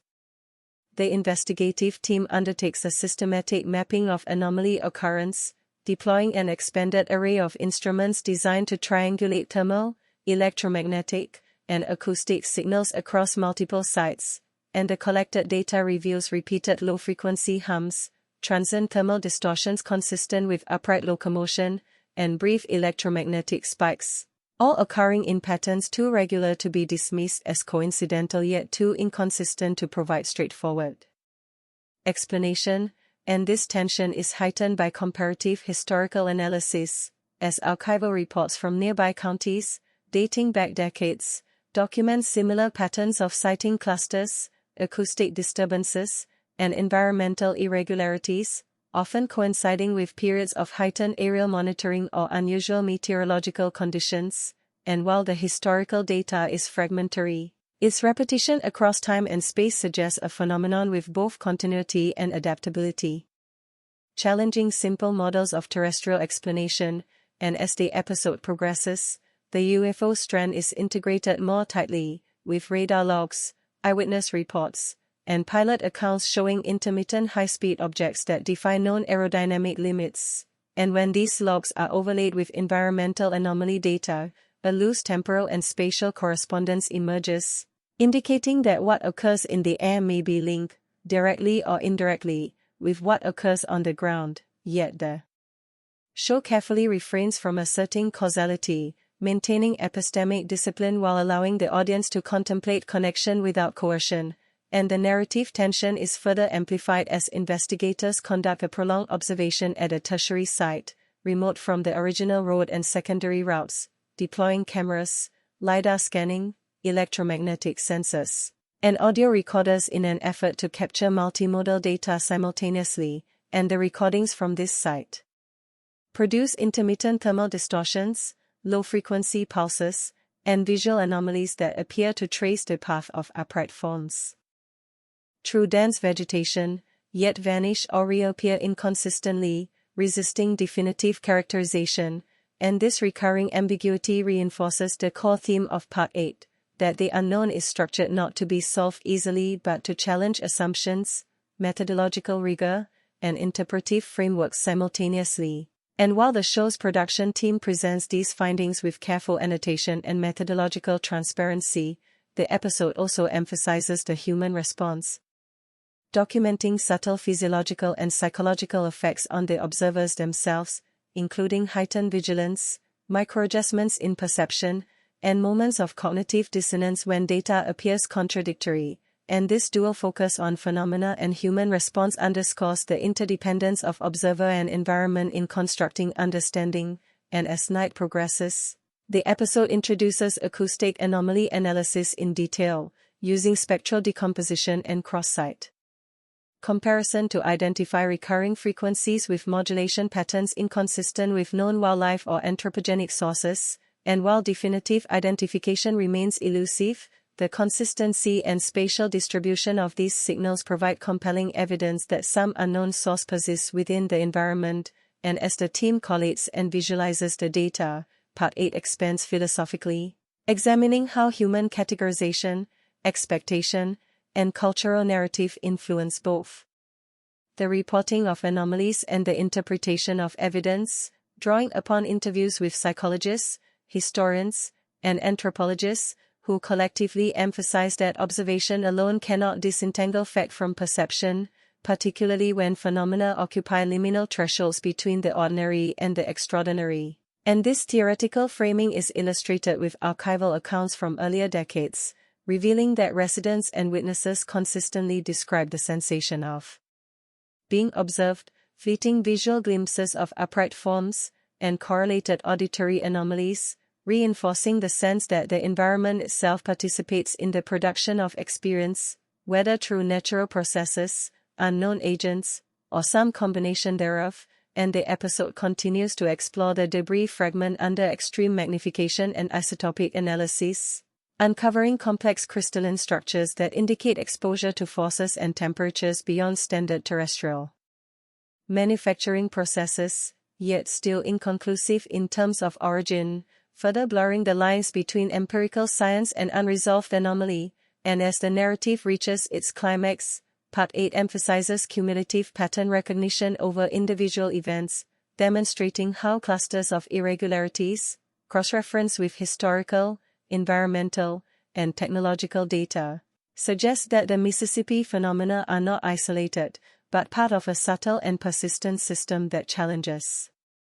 conventional explanatory frameworks. And as Caleb reflects on the implications of observation, interpretation, and uncertainty, the episode closes with a lingering aerial shot of the forest canopy under a star-filled sky dotted with faint, moving lights, an image that merges natural and unexplained elements into a single frame, leaving viewers suspended in contemplation, aware that the proof, if it exists, is inseparable from the act of attentive observation and the willingness to sit with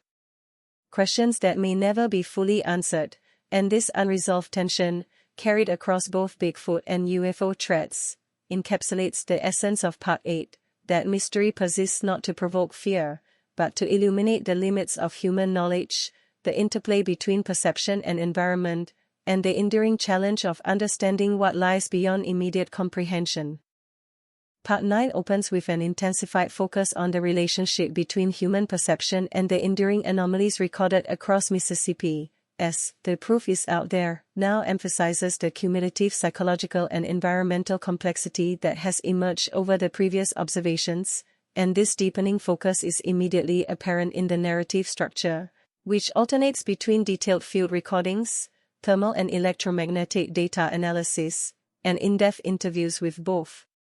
local witnesses and scientific experts, creating a multidimensional perspective that underscores how observation, memory, and interpretation converge to produce lived experiences of the unexplained. And the episode begins with a return to the original observation road, now examined under new conditions, with multispectral imaging capturing subtle deviations in vegetation patterns, minute soil disturbances, and brief thermal anomalies that appear, vanish, and reappear along the path where Caleb Horn and previous witnesses had reported encounters, and these findings are cross-referenced with historical area reports and low-frequency acoustic readings, revealing repeated temporal coincidences that suggest a persistence of phenomena beyond individual perception. And as the data accumulates, the investigative team conducts comparative analysis with secondary and tertiary sites, noting that while each location is ecologically distinct, certain patterns, such as brief electromagnetic spikes, low-frequency pulses, and transient thermal distortions, emerged consistently, reinforcing the notion that the phenomena are neither isolated nor entirely random. And as these environmental and instrumental patterns are documented, Part 9 introduces an additional layer of social and cultural context, examining how Mississippi's communities interpret, narrate, and respond to these anomalies. And the show highlights that collective memory, local folklore, and intergenerational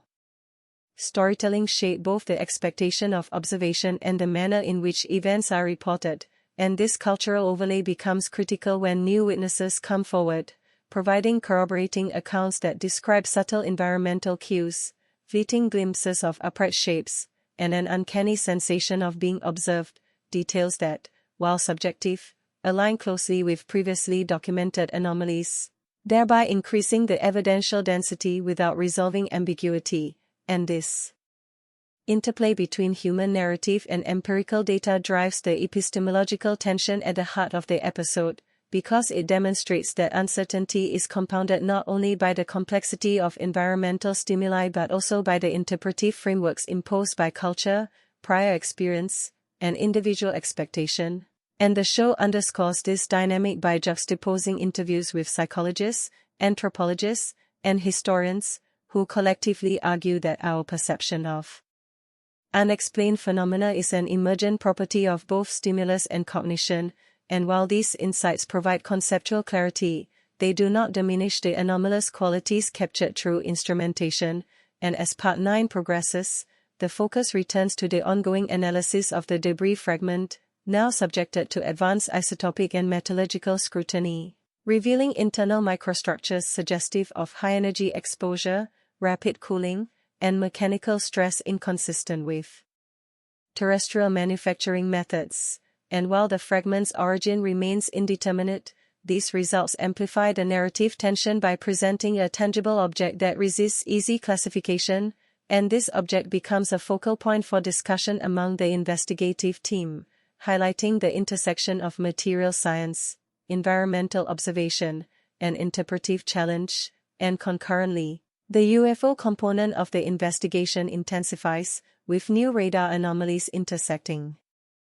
the previously mapped environmental irregularities, and when these radar signals are cross-referenced with pilot and civilian accounts, a pattern emerges of intermittent high-velocity objects moving with unusual trajectories over multiple counties, yet eluding conventional detection for brief periods, a dynamic that reinforces the narrative's central motif, that phenomena may exist beyond simple observation, appearing sporadically in ways that challenge both sensory and technological means of documentation. And as these intersecting lines of inquiry unfold, the episode emphasizes methodology, documenting not only anomalies but the procedural rigor undertaken to eliminate error, misinterpretation, and equipment interference. And this procedural transparency reinforces credibility while maintaining the central unresolved tension, and the narrative then examines the human dimension of long-term investigation, highlighting subtle physiological responses among the field team, including heightened vigilance, microadjustments in attention, and the cognitive dissonance arising from encountering recurrent but indeterminate stimuli. And these observations are paired with historical examples of similar effects in cryptid and UFO fieldwork, reinforcing the universality of the human response to sustained anomaly. And this dual exploration of environmental and psychological phenomena converges in a multi-night observation at the tertiary site, where synchronized sensors capture transient thermal forms, low-frequency hums, and electromagnetic fluctuations, occurring in a pattern that suggests a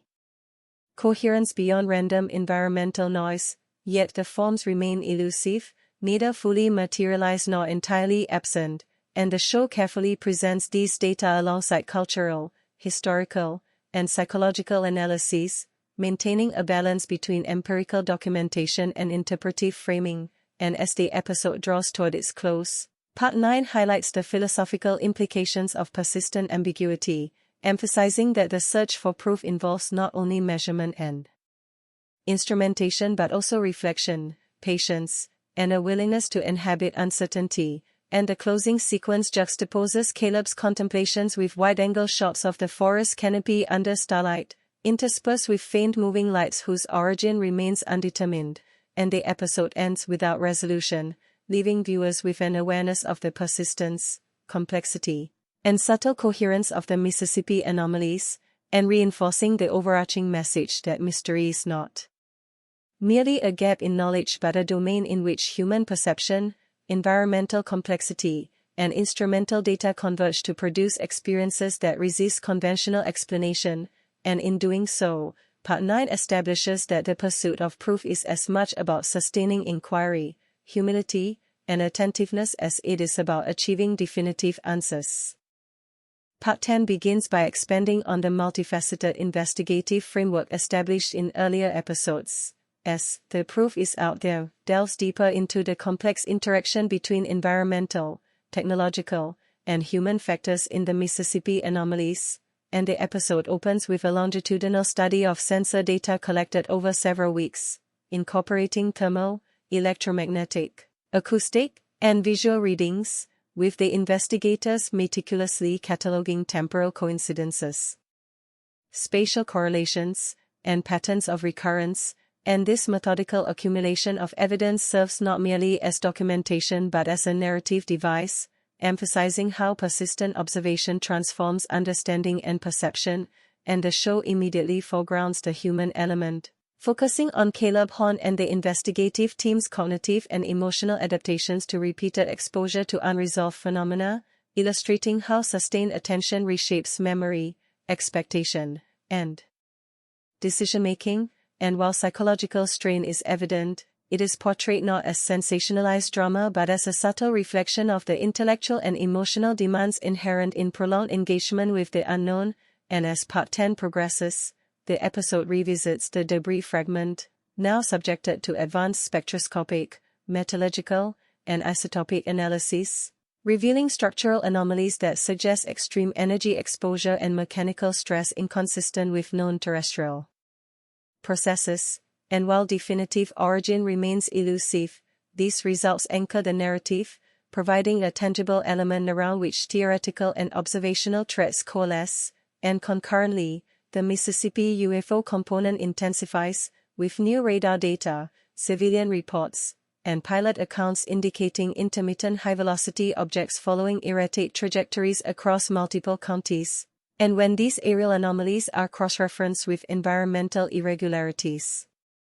documented at ground observation points, a loose but compelling spatio-temporal correlation emerges, reinforcing the idea that terrestrial and aerial phenomena may be interconnected, yet without asserting causality, maintaining the show's disciplined epistemic stance, and the investigative team then initiates a coordinated multi-night observation at a tertiary site, deploying a comprehensive array of instruments to capture visual, thermal, acoustic, and electromagnetic data simultaneously, and the recordings reveal subtle thermal distortions suggestive of upright forms, low-frequency pulses consistent across multiple sensors, and electromagnetic fluctuations that appear patterned rather than random, and the show presents this data in meticulous detail, with clear annotation and methodological transparency, emphasizing both what is observed and the limitations inherent in interpretation. And as the episode unfolds, attention shifts to comparative historical analysis, drawing on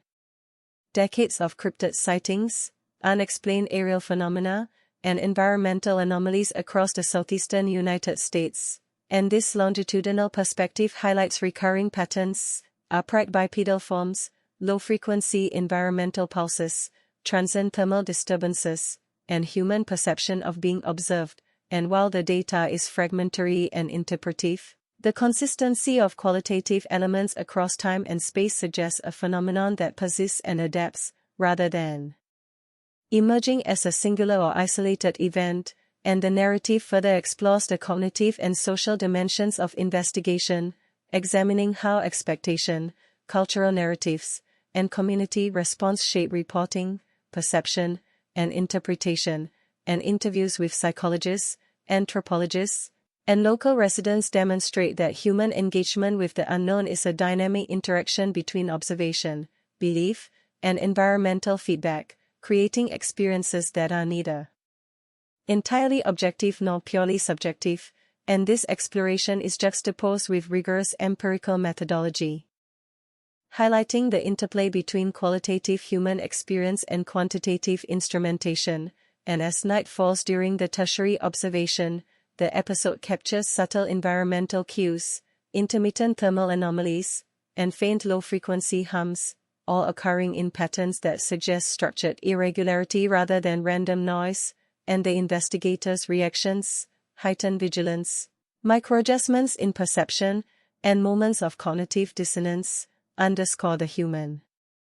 dimension of sustained anomaly observation, reinforcing that perception is inseparable from experience, context, and expectation. And as Part 10 progresses toward conclusion, the episode synthesizes these threads into a philosophical reflection on the nature of proof, uncertainty, and the limits of human knowledge, emphasizing that anomalies in Mississippi are not merely empirical puzzles but challenges to interpretive frameworks, methodological assumptions, and cognitive resilience. And in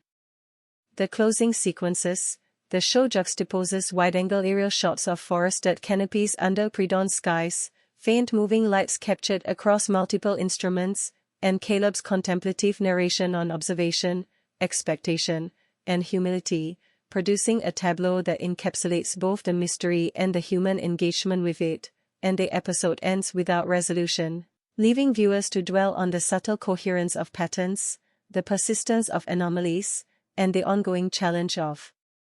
interpreting phenomena that lie at the threshold of perception and understanding, reinforcing the series' overarching thesis that the pursuit of proof is an iterative, ongoing process defined as much by patience, attentiveness, and epistemic humility as by concrete measurement or definitive answers. And this deliberate suspension of resolution serves as a narrative and philosophical pivot, reminding the audience that the Mississippi anomalies, whether terrestrial, cryptid, or aerial in nature, resist simple explanation, and that the act of observation, interpretation, and reflection itself constitutes the essential engagement with the unknown. Part 11 begins by intensifying the narrative's exploration of both the environmental and human dimensions of the Mississippi anomalies, as the proof is out there shifts from documenting discrete events to examining how repeated exposure, data accumulation, and cultural interpretation converge to create an emergent understanding of the phenomenon. And the episode opens with an extended analysis of the tertiary observation site, where synchronized instrumentation, including LiDAR, thermal cameras, electromagnetic sensors, and acoustic arrays, record subtle, recurring patterns that are spatially and temporally coherent, yet defy definitive classification. And these patterns are examined alongside historical reports spanning decades from Mississippi, Louisiana, and neighboring states, revealing consistent elements such as upright forms glimpsed fleetingly in dense vegetation, intermittent low-frequency pulses detectable across multiple instruments, and visual distortions that appear to follow nonlinear trajectories. And while no single observation provides conclusive proof, the repetition and cross-correlation of anomalies suggests a persistent phenomenon, one that interacts with both environment and observer in complex ways. And as Part 11 unfolds, the focus returns to Caleb Horn, whose reflections anchor the narrative, providing insight into the subtle psychological and emotional transformations that occur during prolonged engagement with unresolved phenomena. And Caleb articulates how repeated exposure has altered his perception of time, spatial awareness, and causal inference, creating a heightened sensitivity to environmental irregularities, a nuanced skepticism tempered with openness, and an awareness of the interpretive frameworks shaping both his observations and those of others. And these reflections are juxtaposed with expert commentary from psychologists, anthropologists, and sociologists, who explain how expectation, cultural narrative, and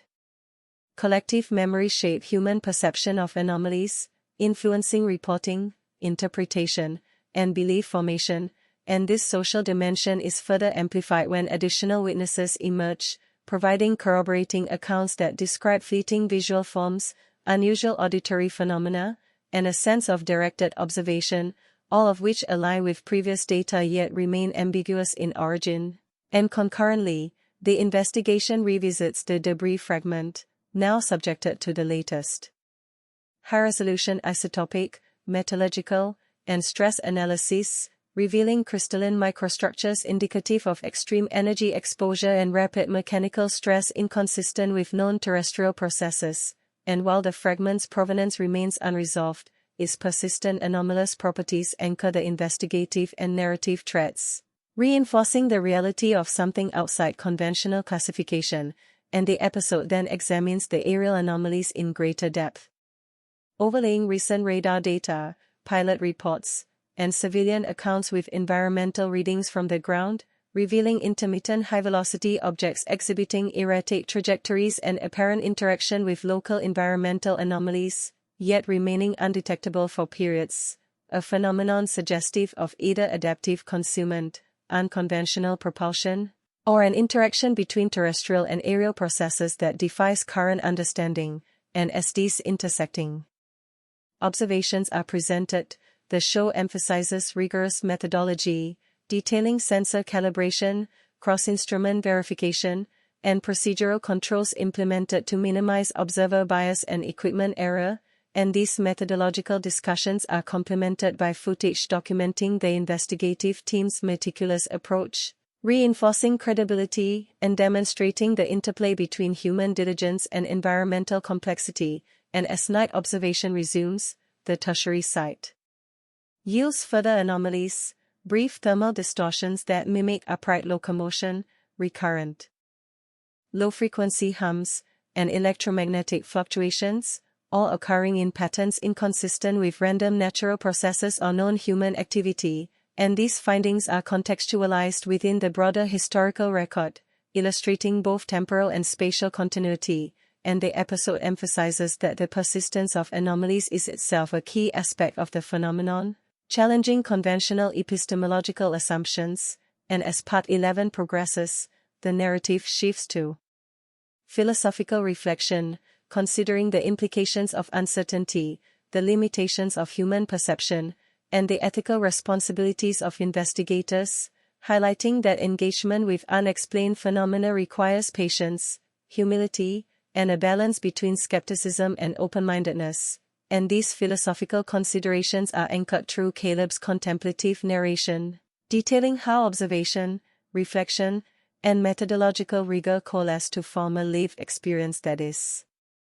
at once empirical, psychological, and existential, and as the episode nears its conclusion, the camera pans over the forest canopy under a pre-dawn sky, faint moving lights appearing in the distance, while Caleb and the team discuss the interpretive challenges of multimodal data, environmental variables, and historical consistency, reinforcing the dual themes of empirical diligence and philosophical inquiry, and the final minutes juxtapose sustained observation, expert analysis, and historical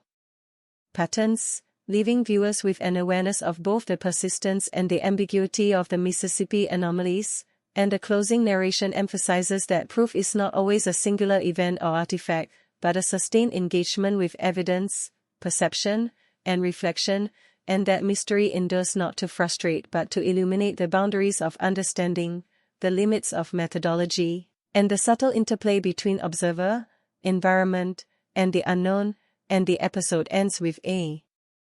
long, unbroken shot of the Mississippi landscape, the treetops shifting gently under pre-dawn light, faint, indistinct lights lingering on the horizon, leaving the audience suspended between curiosity, reflection, and unresolved wonder, and reinforcing that the pursuit of proof is an iterative, ongoing process defined as much by attentiveness, patience, and humility as by measurement or resolution, and that the phenomena persist precisely because they occupy a threshold that challenges both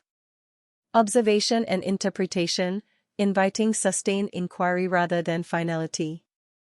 Part 12 opens with an expanded temporal and spatial perspective, as the proof is out there, situates the Mississippi anomalies within a continuum of observation, historical accounts, and environmental complexity, beginning with a panoramic sequence of the forest canopy at twilight, where shifting shadows, intermittent low-frequency hums, And fleeting thermal irregularities suggest an active environment that resists definitive categorization, and the episode immediately juxtaposes these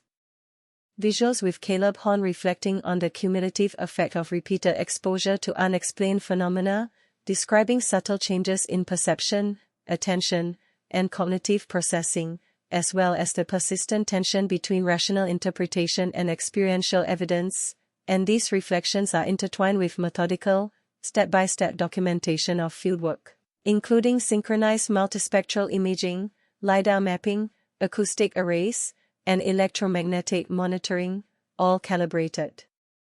to eliminate error while capturing transient, repeatable anomalies, and as the narrative unfolds, the investigative team analyzes correlations across multiple sites, historical data, and technological logs, revealing consistent patterns, ephemeral upright forms glimpsed in dense vegetation, recurring low-frequency pulses detected across instruments, electromagnetic fluctuations in alignment with thermal anomalies, and intermittent radar detections of aerial objects moving with unusual trajectories, all of which defy conventional explanation yet collectively suggest a persistent phenomenon that engages both terrestrial and aerial dimensions, and the episode situates these findings within a broader historical framework, documenting decades of sightings, acoustic anomalies, and environmental irregularities across Mississippi, Louisiana, and the broader southeastern United States, noting how these reports share qualitative elements and chronological clustering, reinforcing the idea that the phenomenon is enduring, adaptive, and not confined to isolated events, and the human dimension remains central, as Caleb, the investigative team, and local witnesses articulate the subtle psychological and social consequences of sustained engagement with the unknown, including heightened vigilance, cognitive dissonance, social negotiation of belief, and the challenge of maintaining professional rigor alongside personal interpretation, and these reflections are paired with commentary from psychologists, anthropologists, and historians, who explain how expectation, culture, and memory shape perception, reporting, and meaning-making, illustrating that engagement with anomalies is simultaneously empirical, interpretive, and existential, and concurrently, the debris fragment undergoes its final series of analyses, including isotopic, metallurgical, and microscopic examination, revealing complex crystalline structures and internal stress patterns consistent with extreme energy exposure and rapid mechanical force, yet inconsistent with known terrestrial processes, reinforcing the persistence of material anomalies even in the absence of explanatory context. And as Part 12 progresses, attention turns to the integration of terrestrial and aerial anomalies, overlaying ground-based environmental readings with radar logs, civilian reports, and pilot observations, revealing intermittent high-velocity objects that interact with local environmental irregularities, suggesting the possibility of linked phenomena across multiple dimensions, while maintaining the show's disciplined approach of correlation without asserting causation, and the investigative team undertakes a final, multi-night observation at a tertiary site, deploying a dense array of synchronized instruments, and the resulting data captures brief thermal distortions resembling upright locomotion, recurring low-frequency pulses across multiple sensors, and electromagnetic fluctuations appearing patterned rather than random, reinforcing the continuity and coherence of the phenomenon while preserving ambiguity, and these empirical findings are presented alongside reflective discussion on methodology, interpretation, and the limits of human perception, emphasizing that the act of observation itself alters understanding and frames engagement with the unknown as both an intellectual and experiential endeavor, and the episode deepens philosophical and epistemological exploration, interrogating the nature of proof, uncertainty, and human cognition, with Caleb articulating the realization that the pursuit of understanding is iterative, requires patience, and is defined as much by attentiveness and humility as by empirical measurement, and that mystery persists precisely because it occupies the threshold between known and unknown, ordinary and extraordinary, perceptible and imperceptible, challenging assumptions, expectations, and interpretive frameworks simultaneously, And as the narrative threads converge, the camera captures a final series of wide-angle and close-up shots. Treetops swaying gently under starlight, faint moving lights appearing intermittently on the horizon, thermal anomalies traced through vegetation, and subtle electromagnetic disturbances mapped visually across the landscape, all interwoven with Caleb's voice reflecting on the interplay of observation, interpretation, and wonder. And the episode concludes by emphasizing that the proof is not necessarily a singular artifact, a definitive event, or a resolved explanation, but rather an ongoing dialogue between evidence, experience, perception, and reflection, and the screen fades with a lingering aerial panorama over the Mississippi forests, the pre-dawn sky streaked with faint, indistinct lights, while the low-frequency hums continue subtly, unseen yet perceptible, leaving viewers suspended in contemplation of the persistent, enigmatic, and subtly structured phenomena. Aware that mystery is not a failure of understanding but an invitation to ongoing inquiry, reflection, and engagement, and that the pursuit of proof, whether it concerns Bigfoot, unexplained aerial objects, or environmental anomalies, is ultimately defined by the willingness to observe carefully, think critically, and remain open to the possibility that the world contains patterns, agents, and forces that defy simple categorization. And in this final framing, Part 12 closes the series with a meditation on the human relationship to the unknown, leaving the audience with a sense of unresolved wonder, attentive curiosity, and a recognition that some questions may endure indefinitely, shaping perception, thought, and the ongoing search for understanding in ways both subtle and profound.